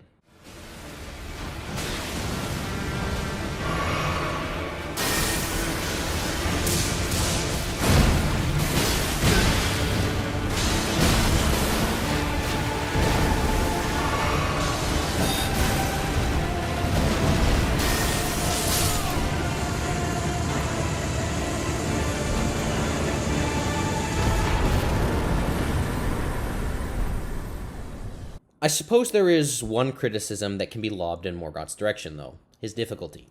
Players who are thorough with their exploration will find Morgott might be a rather underwhelming challenge for such a dramatic climax. On my first playthrough, with a rather unoptimized build, and with a weaker understanding of the combat fundamentals, and, to be honest, not being quite at the same level as most people were when exploring the capital, I did find Morgott to be quite a memorable challenge, however.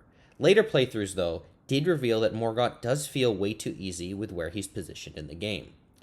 Most players will arrive at Liendel at level 80, which is appropriate for the difficulty of the dungeon. However, Morgott himself has roughly the same health as Radahn, who have typically always fought at level 50. Elden Ring's open world has caused quite a few issues with progression, bosses, and level balancing, but Morgott's an interesting and probably unique case, and that's hard to blame on the open world format.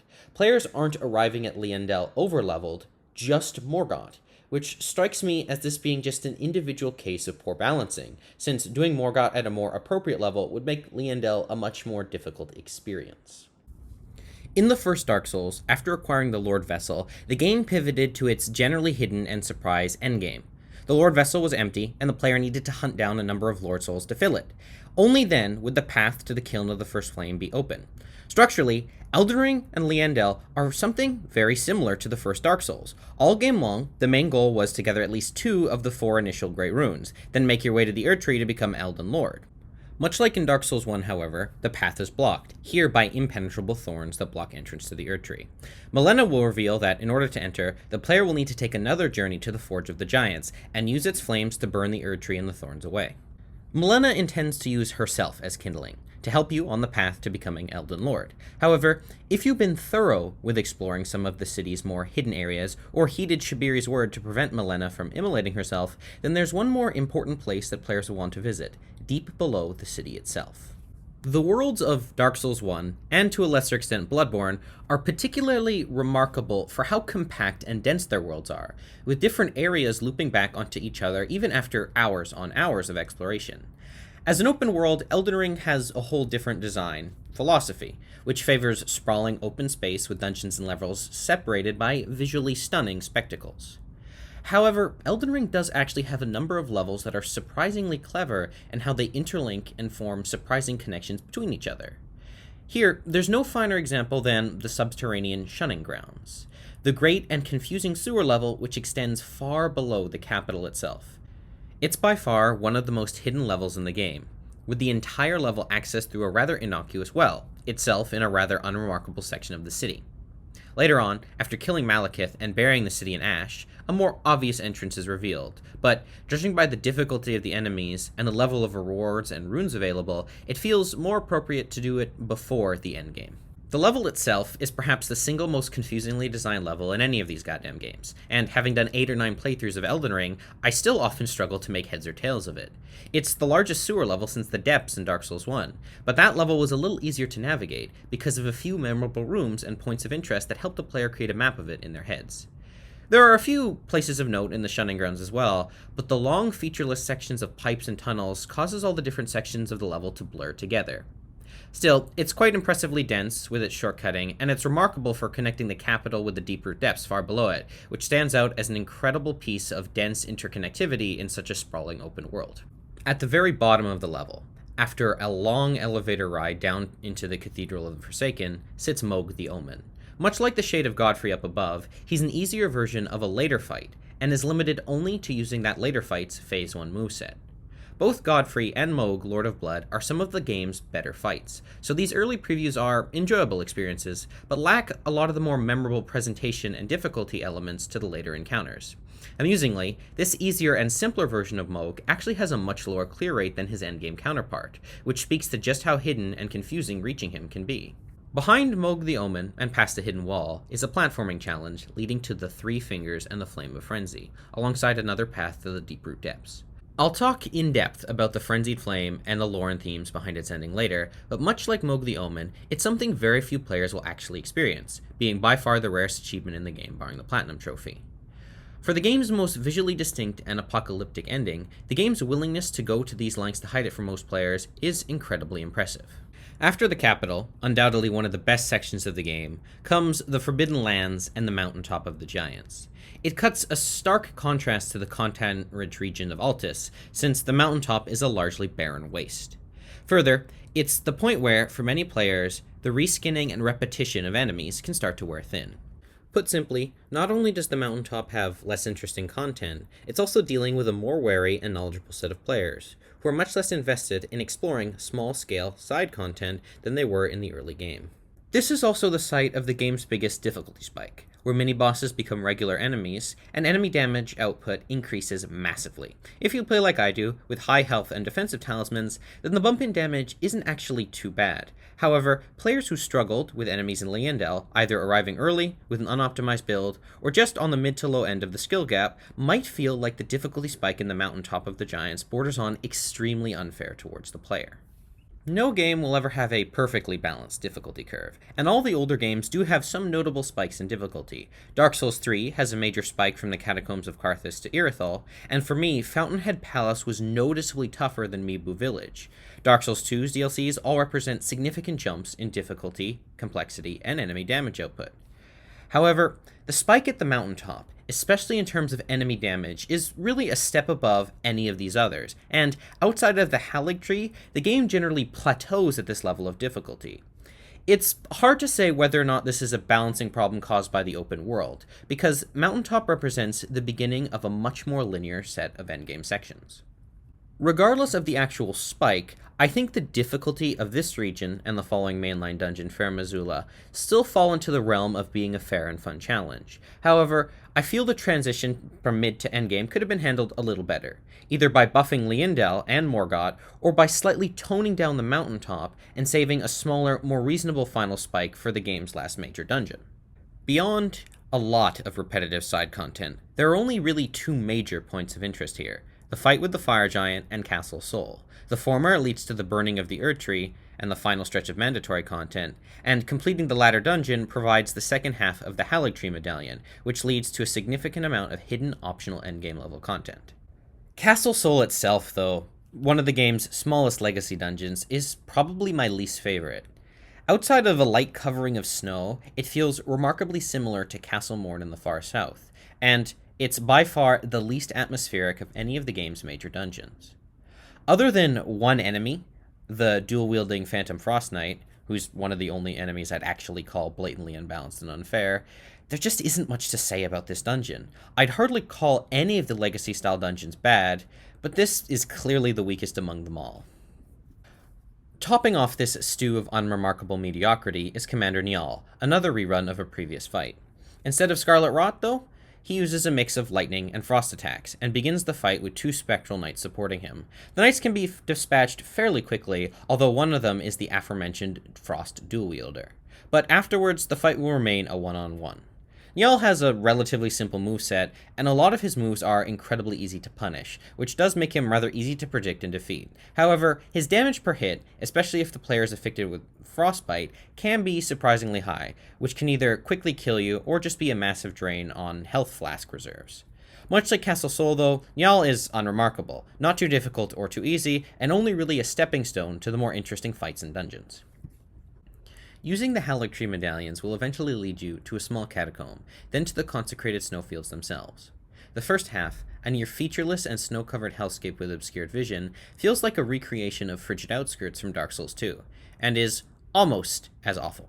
This section is only part of the whole region, and it has a few catacombs and mines for players to explore, and as far as reimaginings go, the opening of Snowfield is definitely a major improvement on the concept, though that really isn't saying much since Frigid Outskirts is the frontrunner for being the worst level in the series outright. Once the snow and fog pulls back, there are a few things to explore in the northern half of the area. There's a hidden portal to Mogwin Palace, a mine containing a reskin of Estelle, and a church where you can complete Latenna's questline. By far, the most interesting and noticeable landmark is Ordina, the liturgical town, which guards the entrance to the Erdtree. It's not a legacy dungeon, but in order to enter the Erdtree, it does require completing a small puzzle, lighting 4 candles across the town to break the seal guarding the entrance to a portal. The puzzle's been used before in Celia, but it's still rather novel, and the means of travel and enemies are vastly different from each other, so the encounter still feels unique. Because the Erdtree is separate from the rest of the open world, it has a very unique color palette and visual design, especially in contrast to the areas leading up to it. Starting at the upper branches and working downwards, the first half of the dungeon is by far one of the most vertical sections of the game. Navigating the various tree branches and jumping from one to the other really does feel distinct from the typical castle-style dungeon which Elden Ring has an abundance of. Visually, it's an incredibly lush environment, with appropriate-looking enemies and a wealth of vines and vegetation, though it does lack some of the more impressive vistas that Liendel and Fair Missoula dazzled the player with in their openings. Despite the strong first impressions, the Erdtree is definitely my least favorite of all the big 6 major legacy dungeons, and it's not really that close. Despite the strong atmosphere, there are no new enemies here, and one of its bosses is a repeat. Further, there are a number of sections where the enemy density and types of enemies pitted against the player feel downright mean. It's not too difficult to overcome, though it's certainly the most difficult section of the game. However, the difficulty here reaches a point of tedium rather than engagement. Fighting a buffed-up Leonin Misbegotten, backed by a bunch of minions, is difficult, no question, but it's boring and time-consuming without being new or novel. I can just run in, quickly grab the important smithing stone, and dash ahead and save myself the wasted time. There's a difficult balance to be had with endgame level challenges, And with the Haligtree, I'd find I'd rather bypass most of the fighting than engage with it, which tells me that this dungeon did miss the mark a bit. Compare this to the Ring City in Dark Souls 3, which is unquestionably one of the series' toughest dungeons. It too is dense with hard-hitting and high-damage enemies, but there's a number of new foes with new mechanics and types of attacks. And the hardest enemies, the Ring Knights, are used sparingly enough that fighting them feels like a novel and special encounter, rather than a tedious chore. Thankfully, the Haligtree does have one of the game's most enjoyable and engaging boss fights. Loretta, Knight of the Haligtree. She may not be as iconic or as difficult as Malenia, but she's a smooth and fair fight with an enjoyable rhythm. If there's any major differences between versions of this fight from the one in Carrion Manor, I wouldn't be able to tell you, but this version has a decent amount of health, damage, and a large arena to accommodate her mobility. The Tree Sentinel template is one that was used to death in Elden Ring, but it's a sturdy template to draw from, and this fight is by far its best version. Tragically, this kind of fair and balanced fight does not carry on to Malenia, Blade of Mikola, the final boss of the Haligtree dungeon.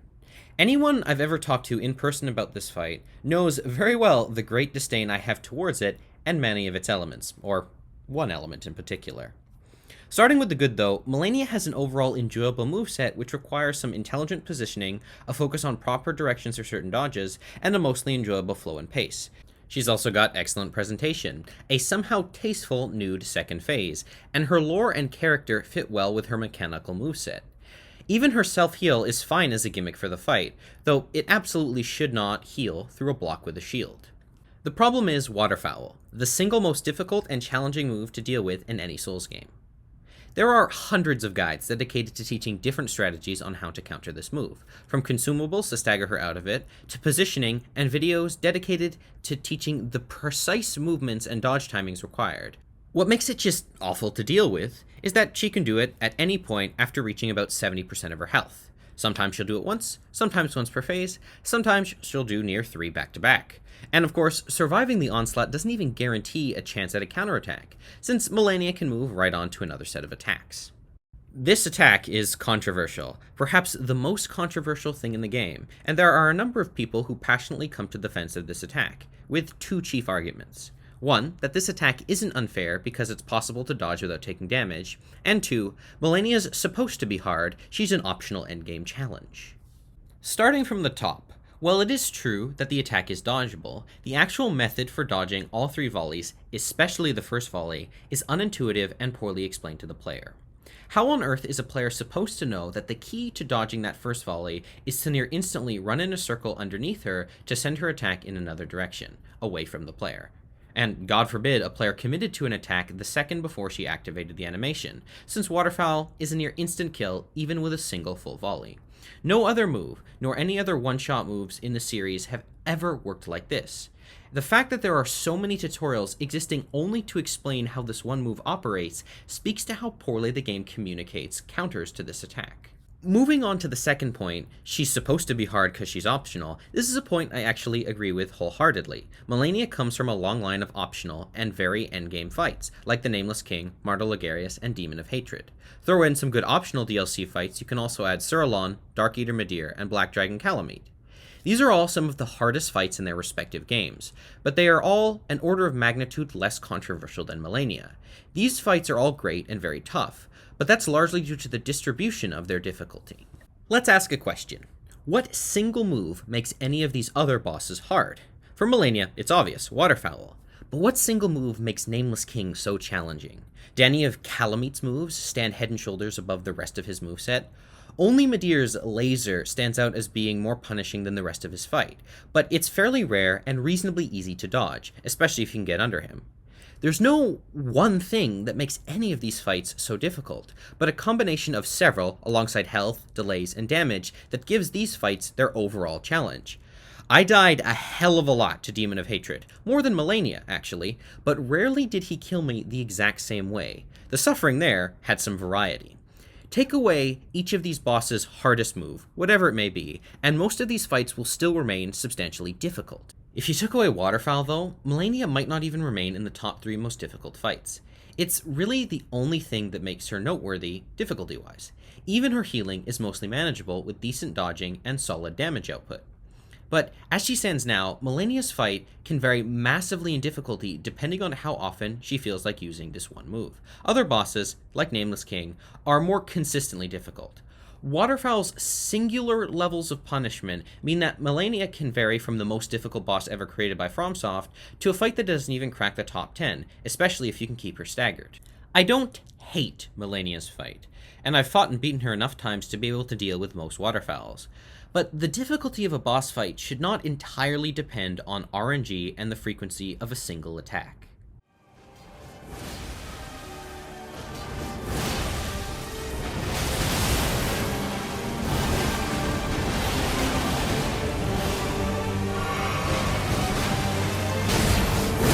Strength. Extraordinary.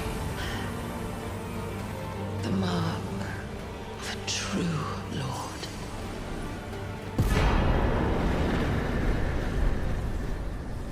Thankfully, Elden Ring's sheer size means there's more than enough room for another hidden endgame encounter, also accessed from the consecrated snowfield.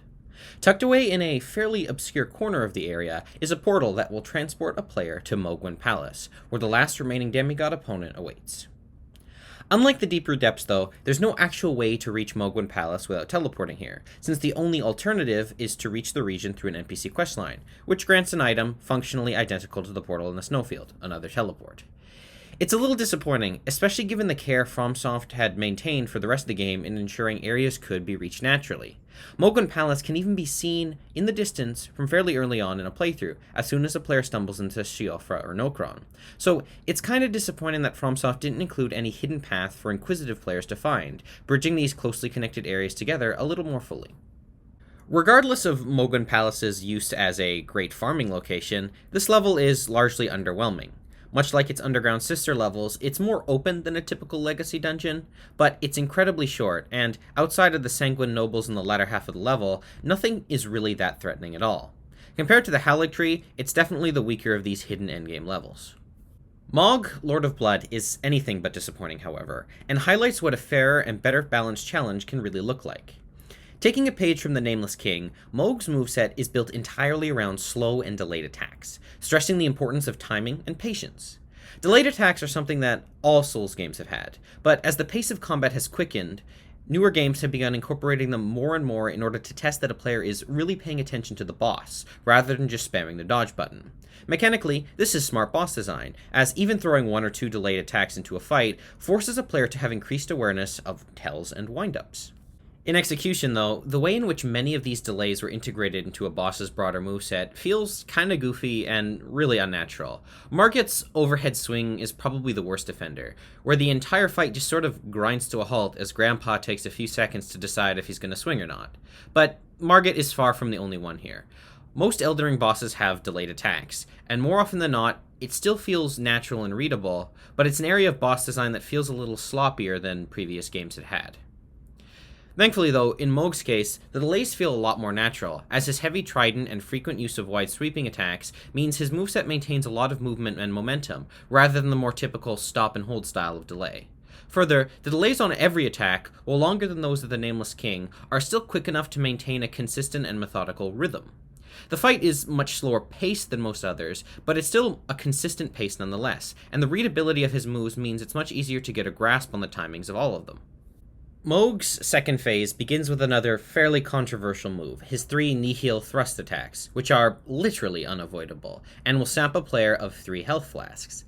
As a one-time attack, which doubles as a phase transition, I don't mind this burst of unavoidable damage too much. It's a gimmick and not a move that'll kill the player as long as they have more than 3 potions and are paying attention to when damage is dealt. Of course, the move actually can be countered, but in a strangely obscure and odd way.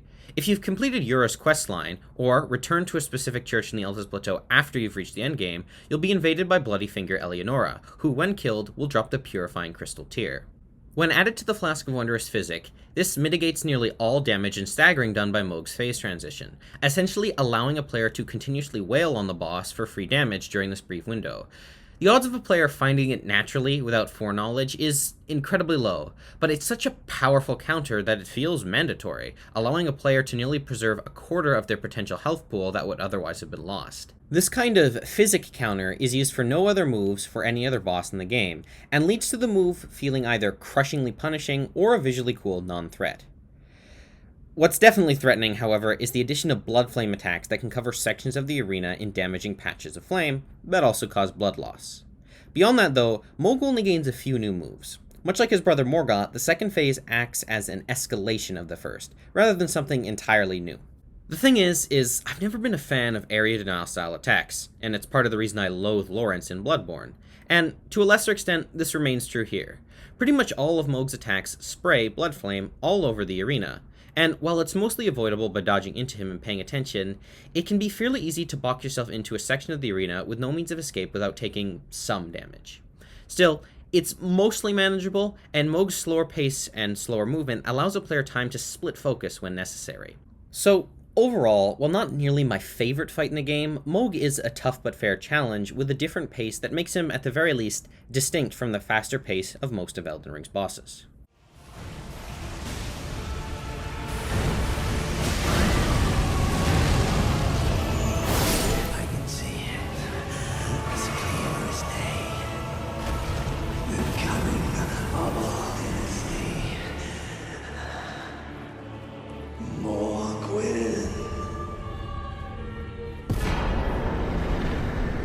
With all 7 shards in hand, all that remains for a player to become Elden Lord is to burn the thorns of the Erdtree by unbinding Destined Death and unleashing the Flame of Ruin from atop the high peak of the Mountaintop of Giants.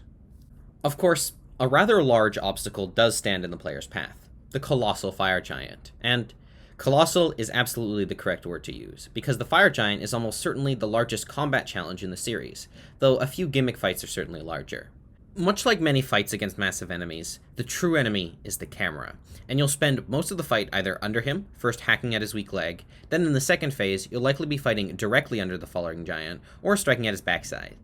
His size means there's no real way to fit his entire body onto the screen, and while most of his attacks have well-telegraphed windups, the fight feels awkward even at the best of times. Video games have just long struggled with fights against large enemies, especially where the camera is concerned. However, it's not impossible to develop creative solutions to maintain a good and fun combat challenge. Take Dark Eater Midir as an example. Though colossal in size, the fight was built around proper player positioning, having the player stay in front of Midir, giving a full view of the massive dragon, all of his attacks, and their simple patterns. And it's because of these various factors that Midir ends up being a smoother and much more consistent combat experience than anything the Fire Giant can offer. The Fire Giant also has an incredibly deep health pool, which is appropriate for being of his size, but it's second only to Rykard, and no non-gimmick fight even comes close to the 43,000 hit points that the Fire Giant has. It contributes not only to the fight feeling awkward, but also it being a long and boring slog, compounded by the fact that the Fire Giant has a major tendency to roll away whenever the player is even able to output a little bit of decent damage. It's not quite as annoying as the marathons the Elden Beast can force a player to run, but it's still a significant amount of dead time in an already tedious and uninteresting fight. At the very least, the fight does allow a player to have one final battle alongside the warrior Jar Alexander, who can pretty much beat the Fire Giant all on his own, which is certainly amusing.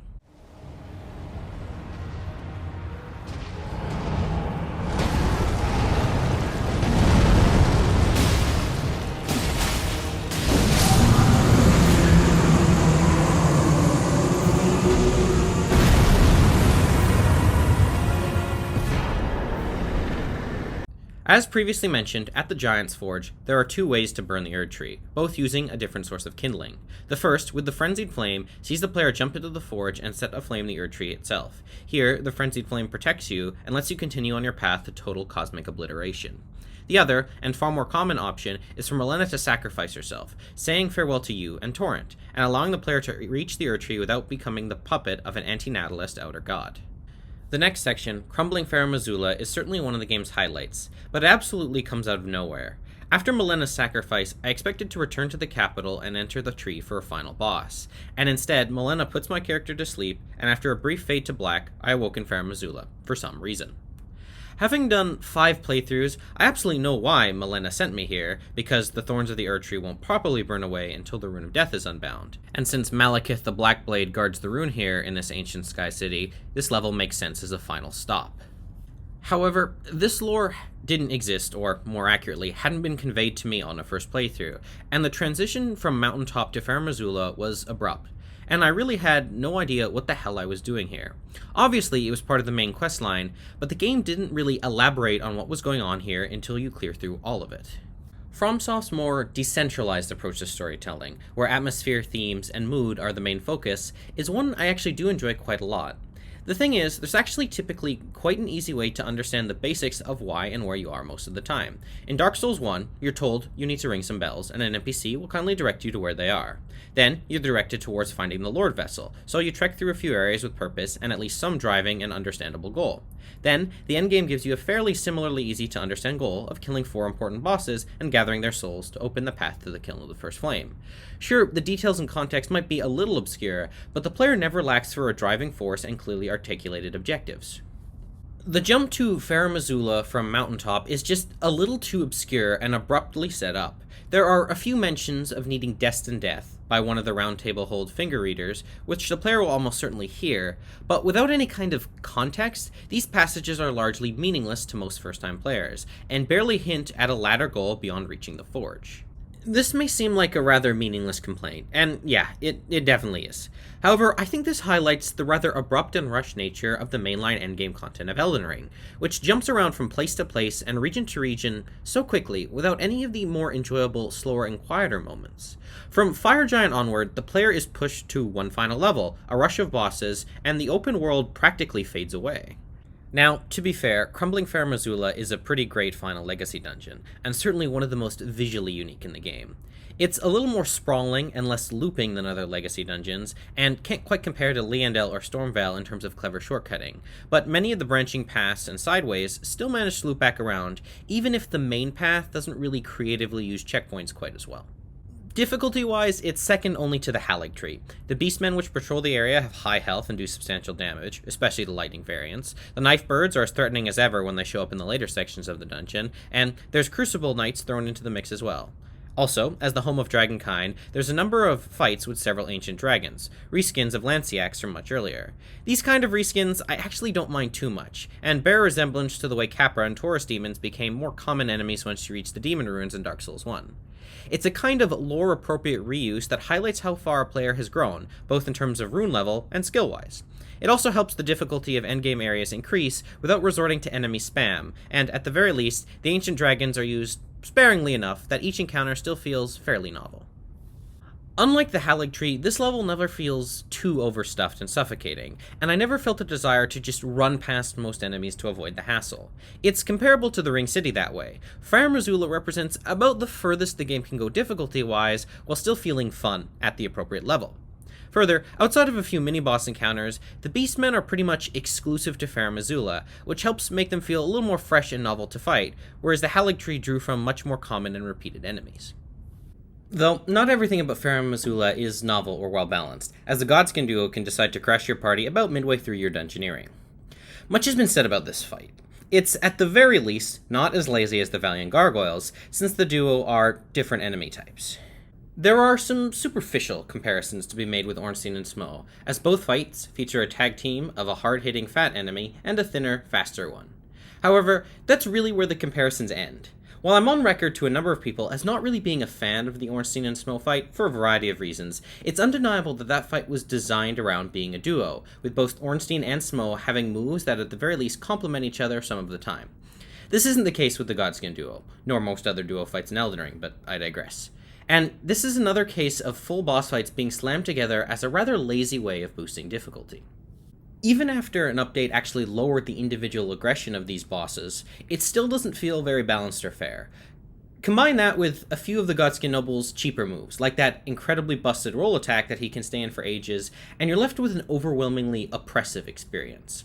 And with the player so close to the end of the game, the duo feel more like an obstruction from getting to the actual story-significant bosses and encounters. On the bright side, Recusant Bernal, the NPC on offer for this fight, does turn this mighty obstacle into little more than a bump on the road. Malekith the Blackblade might be the mandatory story boss located here, but it's the hidden fight with Dragonlord Placidusax that's by far the best highlight of the level. He's not even that difficult to reach, and his boss run actually shares the same site of grace as Malekith's fight, but he's quite cleverly tucked away, and without keen eyes, it's really easy to miss the crumbling path to find him. He's far from the hardest fight in the game, but his relative obscurity does make him the boss with the lowest achievement rate completion, even beating out Malenia quite handedly.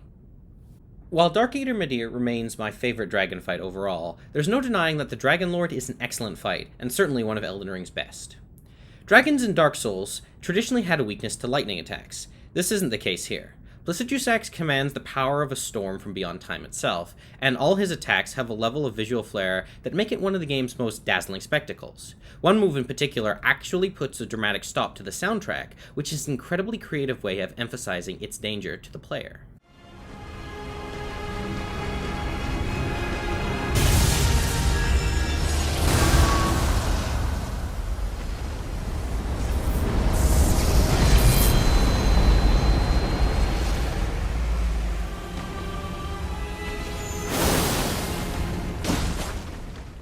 Placidusax also has a fairly understated phase transition, and at about half health, marks this transition by using a number of new aerial attacks, often combined with lightning storms.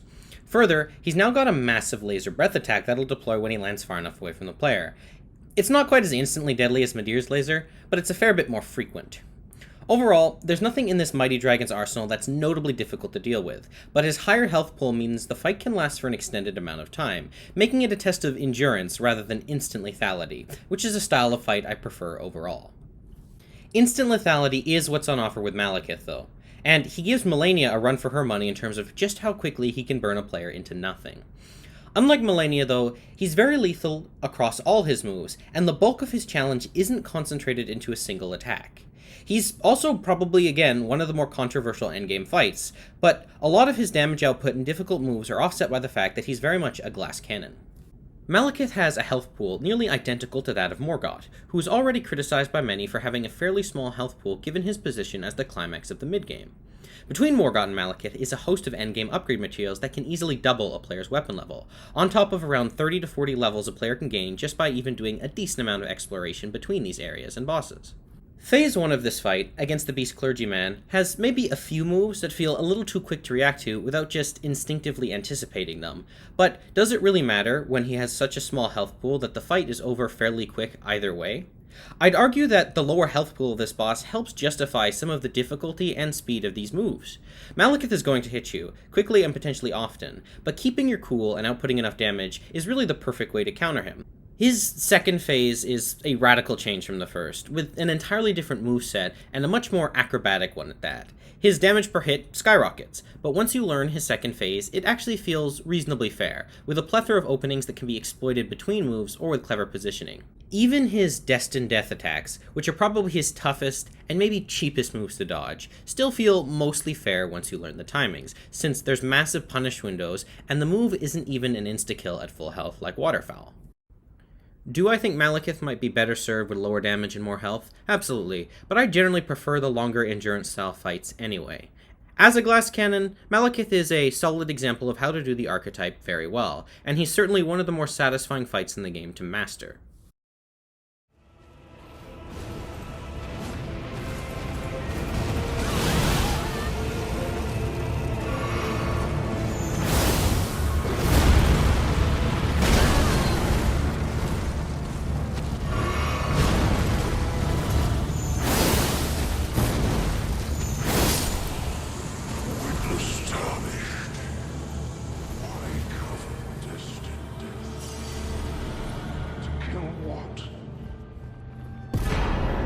The death of Malekith also means the unbinding of the Rune of Death, which, combined with the unleashing of the Flame of Ruin at the top of the Forge of Giants, finally burns away the thorns protecting the entrance to the Erdtree. Rather than simply fast-traveling back to the capital and completing your journey, the player is treated to a rather dramatic cutscene of the unleashing of Destined Death, and finds themselves awakening in the now ash-filled wasteland that Liandel has been turned into.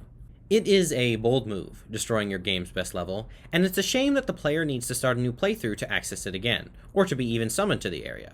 But it's a decision that allows the game to set the stage and the mood for the final gauntlet of bosses. Unfortunately, the first foe from this gauntlet can't quite live up to the magnificent and dramatic tone set by the opening visuals of the capital of Ash. Sir Gideon Ofnir, the All-Knowing, is the first of 3 encounters, and by far the least of them. He's trivially easy, generally unremarkable, and aside from some excellent voice acting and line delivery, absolutely underwhelming. Gideon's boss fight is an NPC fight, complete with the awkward and goofy AI dodging, easy staggers, and pitiful health pools that characterize this archetype. It's especially disappointing too, because FromSoft has done player-sized bosses excellently well in the past, without stuffing them into an NPC template. Take the Abyss Watchers fight from Dark Souls 3, or any of the various hunter fights in Bloodborne. Gideon draws from a more magic-based skill set than any of those fights, but Renala's second phase demonstrates that FromSoft knows how to make a fight against a caster work decently well. Gideon feels like a severe case of missed potential, a fight pigeonholed into a weak template due to maybe a lack of development time. As it stands, he's just a lukewarm appetizer to a much more dramatic main course. Once more reaching the Elden Throne, the player finds Godfrey cradling his dead son in his arms, slain by your hand. Morgott dissolves, turning into the golden grace before your very eyes. Guidance for Godfrey, pointing towards you. While any theory about character motivation and plots will always remain somewhat uncertain, one theory that I've come to believe wholeheartedly is that Marika had long intended to shatter the Elden Ring even before the Night of the Black Knives. It's a theory supported by Marika's very own word, recited by Milena at one of the various churches throughout the land. Several of these echoes seem to convey a conversation, or a series of conversations between Marika and Godfrey, wherein Marika explains her plan to exile him and his warriors so that they may grow strong enough to return, wage war, and brandish the Elden Ring.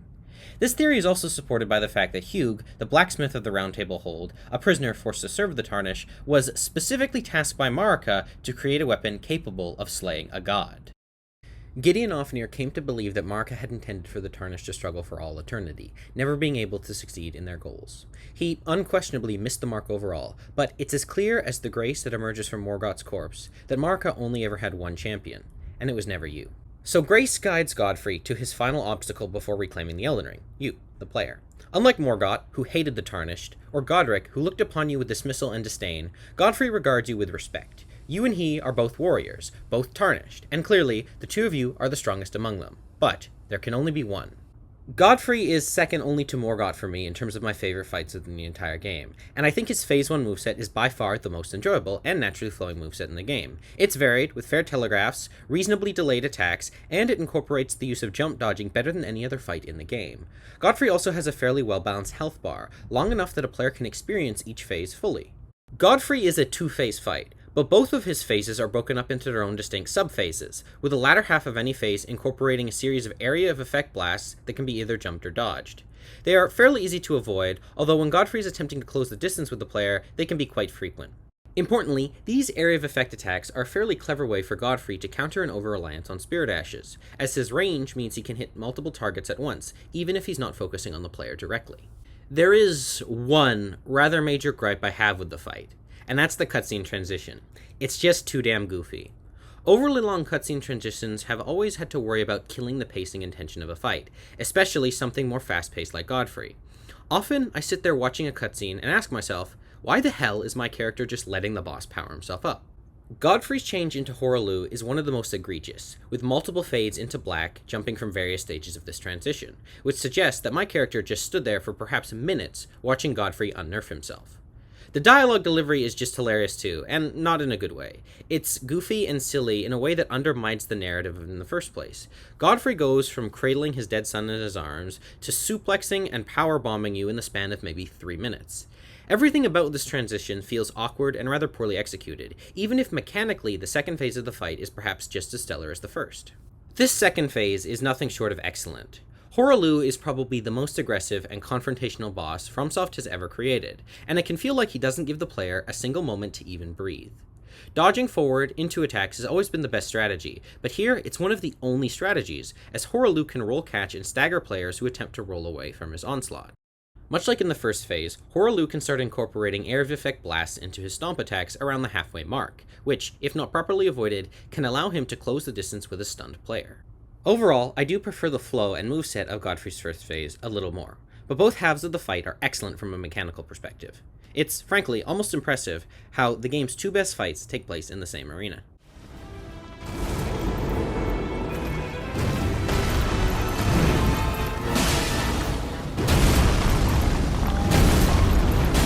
They've tarnished thy strength beneath its same crown.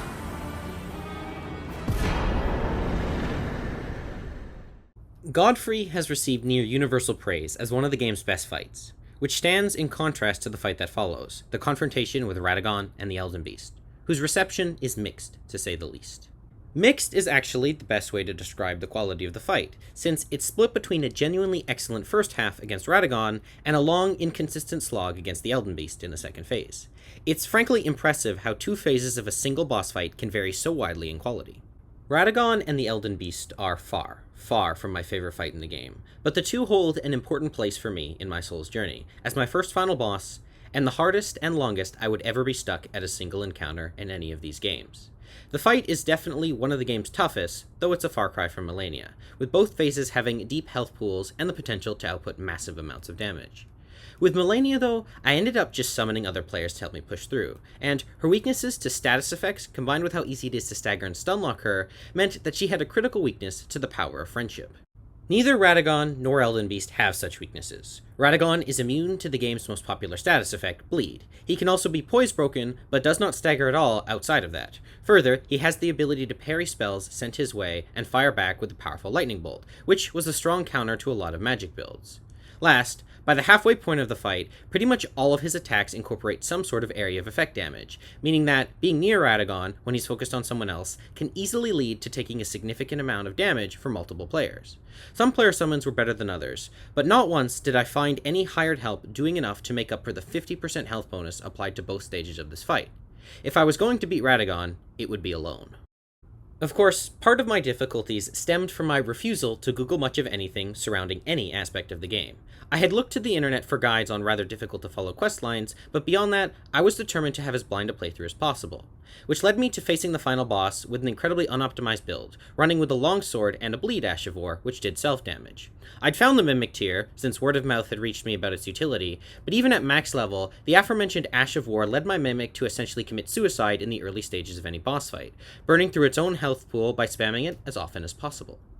This fight is certainly tough, but my stubbornness, refusal to adapt, change, or learn was by far my greatest obstacle. Quite an obstacle it was too, since it would take me 5 hours across multiple sessions to finally succeed. It was a thoroughly miserable experience, though I certainly did scream with joy when the words "God Slain" finally did appear across my screen. Now with my misery and suffering out of the way, it's time to talk about how Radagon is one of the best and most enjoyable fights in the game.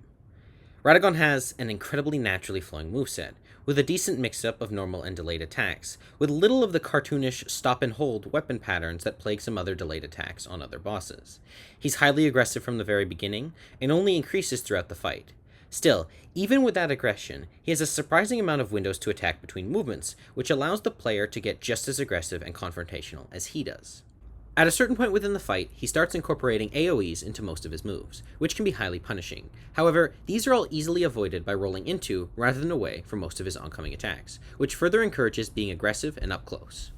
There's only one move that feels a little cheap, which is his teleport, a move with variable timings and no way to tell the difference between them. If it had consistent timing, this wouldn't be too big of a deal, since learning the rhythm would be rather easy, even without a visual indicator.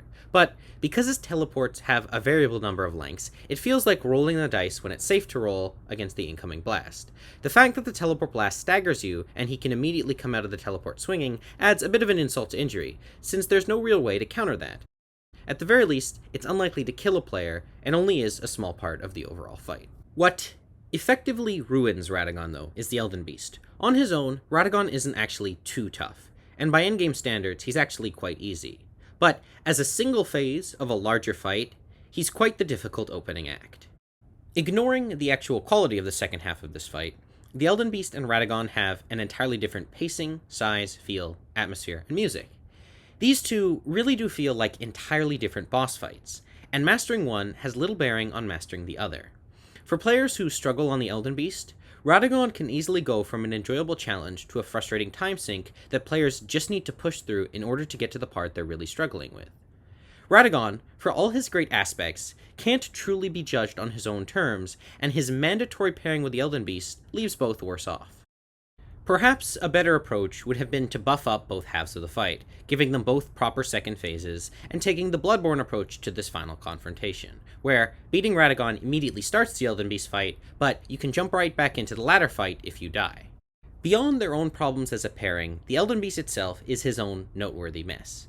An interesting mess, but a mess nonetheless. What's odd about the Beast is that, with the notable exception of Elden Stars, I actually do enjoy most of his moveset. It's natural, flowing, and despite his size, it's actually still quite easy to read and decipher. The problem is that, every so often, the Elden Beast will run off to one side of the massive arena and force you to chase him. Adding insult to injury, sometimes he'll immediately take off in another direction the moment you reach him, piling on frustrations into a growing feeling of boredom. If you happen to get extremely unlucky, you could end up with a fight where the beast essentially refuses to use any close-up attacks, drawing this stage of the fight to well over 10 minutes long. Is the Elden Beast a bad boss? Not really. Sometimes he can be quite fun, especially when he's up close. But he feels a little half-baked and unfinished mechanically, and compared to the sheer intensity and dramatic flair of Radagon, the extreme slowdown of the pacing always leaves me feeling a little underwhelmed. Not every boss can be Sword Saint Ishin, however, and at the very least, the fight is a visual feast and spectacle, which is a very solid silver lining.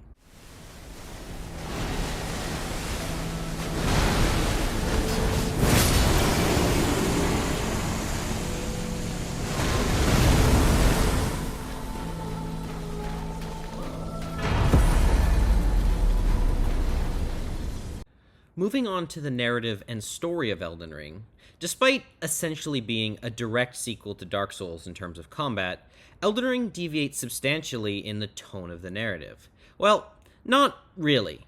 It shares the same tone, themes, concepts, and ideas that all 7 FromSoft Souls-like share. The themes of a corrupted elite, the dangers of immortality, the importance of accepting change and letting go. Unlike Dark Souls, however, it's less bleak and melancholy in its outlook. Elden Ring is high fantasy. Its world, while shattered and broken, is full of bright colors and lush environments, and its spectacles are more dazzling and less washed out. There are some who would dispute that Elden Ring is a high fantasy game, since it does have a lot of darker elements, from the lore relating to the genocides of the giants and the merchants, the dark and corrupted underground of the Erdtree Roots, and the bleak ending to some NPC quests are all prominent examples of how the game still maintains significant elements of sadness, decay, and tragedy. Still, to those who say Elden Ring isn't high fantasy, look to the Lord of the Rings books. Frodo's fate is bittersweet, and the fating and departure of the elves is tragic and sad. And the Scouring of the Shire is the heartbreaking climax of the 3rd novel. High fantasy, especially good high fantasy, is full of both triumph and also tragedy. And in the case of Elden Ring, you can find both quite easily if you seek out the good endings. There is frankly a lot of lore in Elden Ring, perhaps more than the whole Dark Souls trilogy combined. Marketed as a joint effort between Miyazaki and George R.R. Martin, Elden Ring's lore is deep, wide, and full of intriguing mysteries and questions. While Martin didn't have quite as big of a role in development as the marketing might have suggested, major lore and story events, particularly the Knight of the Black Knives and the characterization of many demigods and characters, are clearly elements of the story in which Martin had a hand in. Miyazaki and Martin's styles blend really well. Martin built a compelling world, and Miyazaki shattered it into a fragmented and broken place where the story of the player can begin. For brevity's sake, I think there's probably too much lore to recount here in a single video, without devoting perhaps dozens of pages to give even a very brief overview. While I generally prefer the plot and emphasize much more with the characters of Sekiro, Elden Ring's world is by far my favorite of the 7 games in terms of world building and interesting lore. The open world and its stunning vistas and massive size, alongside the more cinematic presentation than in previous titles, captivated me far more than other games. It also feels a little more open about the broad strokes of its story and plot, and I felt I understood more of Elden Ring's world in my first playthrough than I did in my first playthrough of Dark Souls Bloodborne, or really any other FromSoft's games not named Sekiro. So what, ultimately, is Elden Ring really about? Is it just Dark Souls with a lighter coat of paint? Not really. Elden Ring does share many, many themes with its older siblings, but the major questions it asks the player are different. The first Dark Souls was an open-ended question about moving on. When faced with decay and stagnation, should you hold on or let go? Dark Souls 2 was about carving your own path and rejecting the order of the world. And Dark Souls 3 was about forcing the player to question the wisdom of holding on and pushing them to finally let go, allowing FromSoft themselves to move on from Dark Souls more permanently. Elden Ring is, I think, at its core, about systems of power, and what to do when the established order crumbles.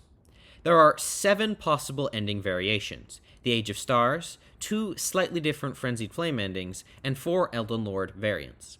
Despite this, there are actually only 3 ending trophies. The Elden Lord endings all count for a single trophy, and the Frenzied Flame variant is just a short cutscene of difference depending on whether or not Milena lives.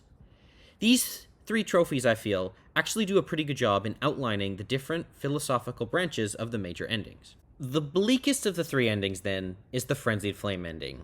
It is completely apocalyptic. Here, you tear down the old system, burn it and the world to ash and dust.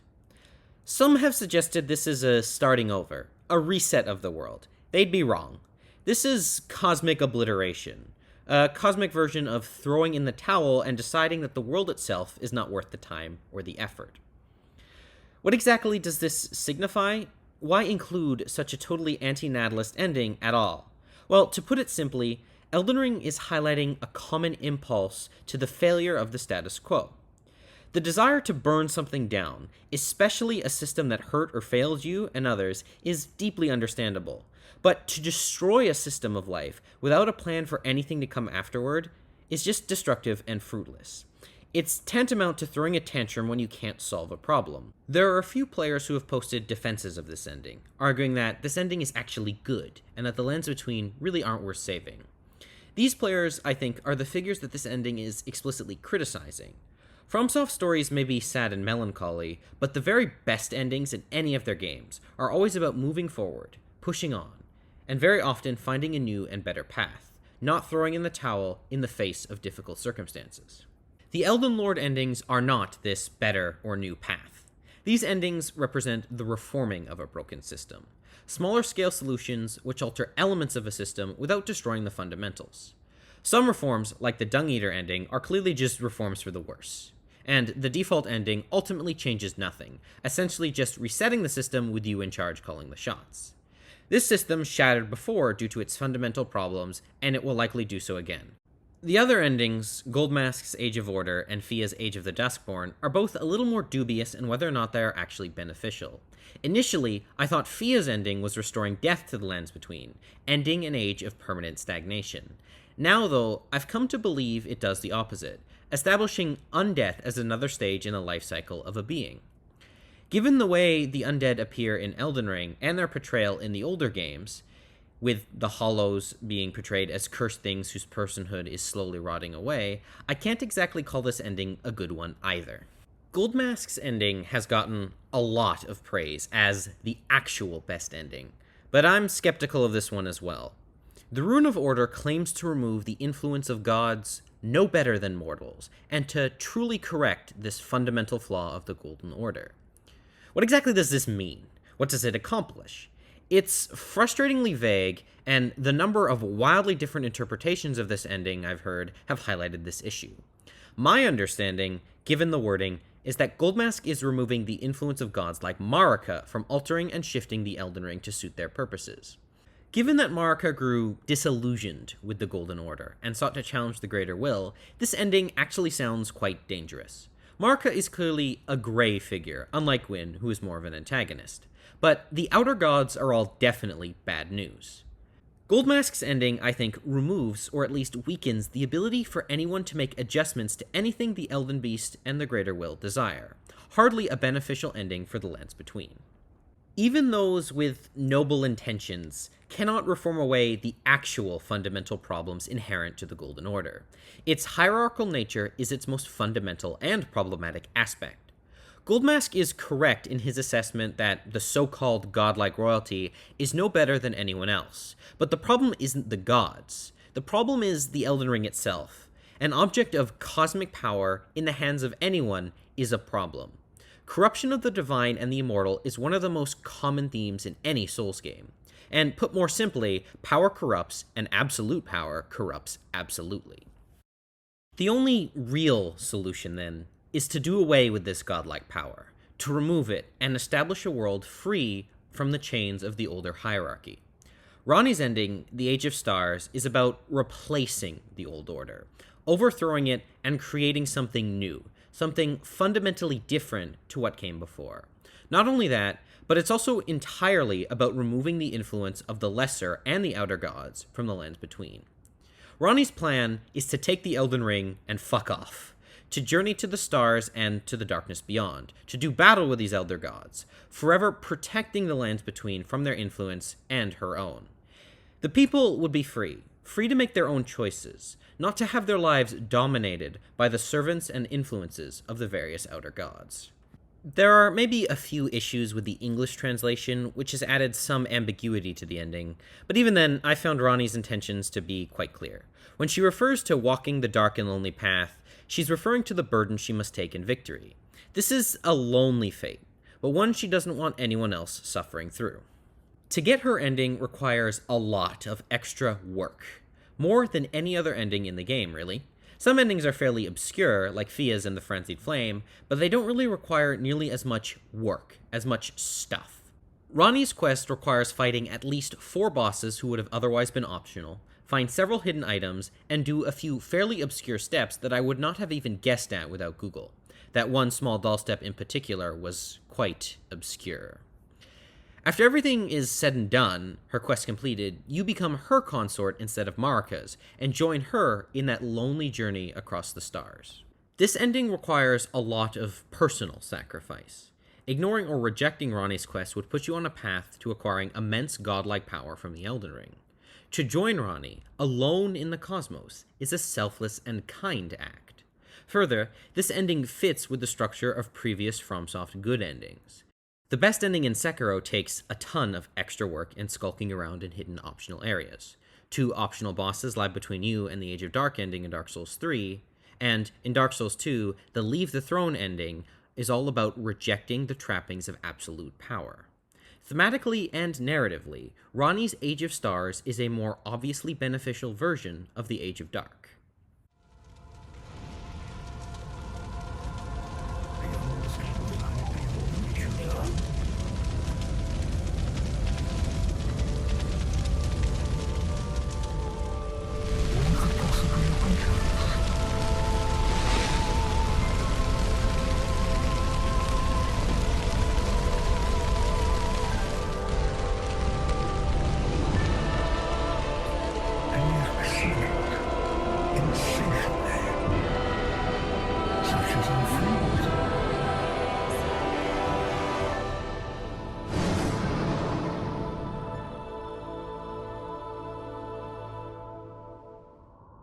Now cometh the age of the stars.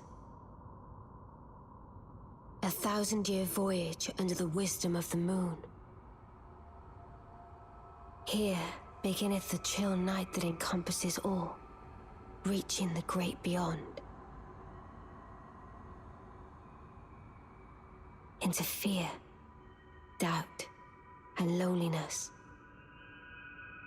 as the path stretcheth into darkness. At the entrance to the Three Fingers, the final step in becoming Lord of the Frenzied Flame, Melina says to you, quote, "However ruined this world has become, however mired in torment and despair, life endures. Births continue. There is beauty in that, is there not?" End quote. Here, in Ronnie's ending, you ensure that the Frenzied Flame will never be able to destroy life. Births will indeed continue, and the outer gods will never again plague the lands between. In replacing the old system, rather than just try to reform it, you allow something new and better to take shape, and allow the world to finally move on. Elden Ring is not my absolute favorite of FromSoft's 7 Souls games, mechanically at least. But that first journey through the lands between was really something special, and it was more captivating for me than any other game I've ever played. The sheer size and scope of the world truly adds a sense of wonder and a satisfaction to exploration that only the first Dark Souls was really able to match.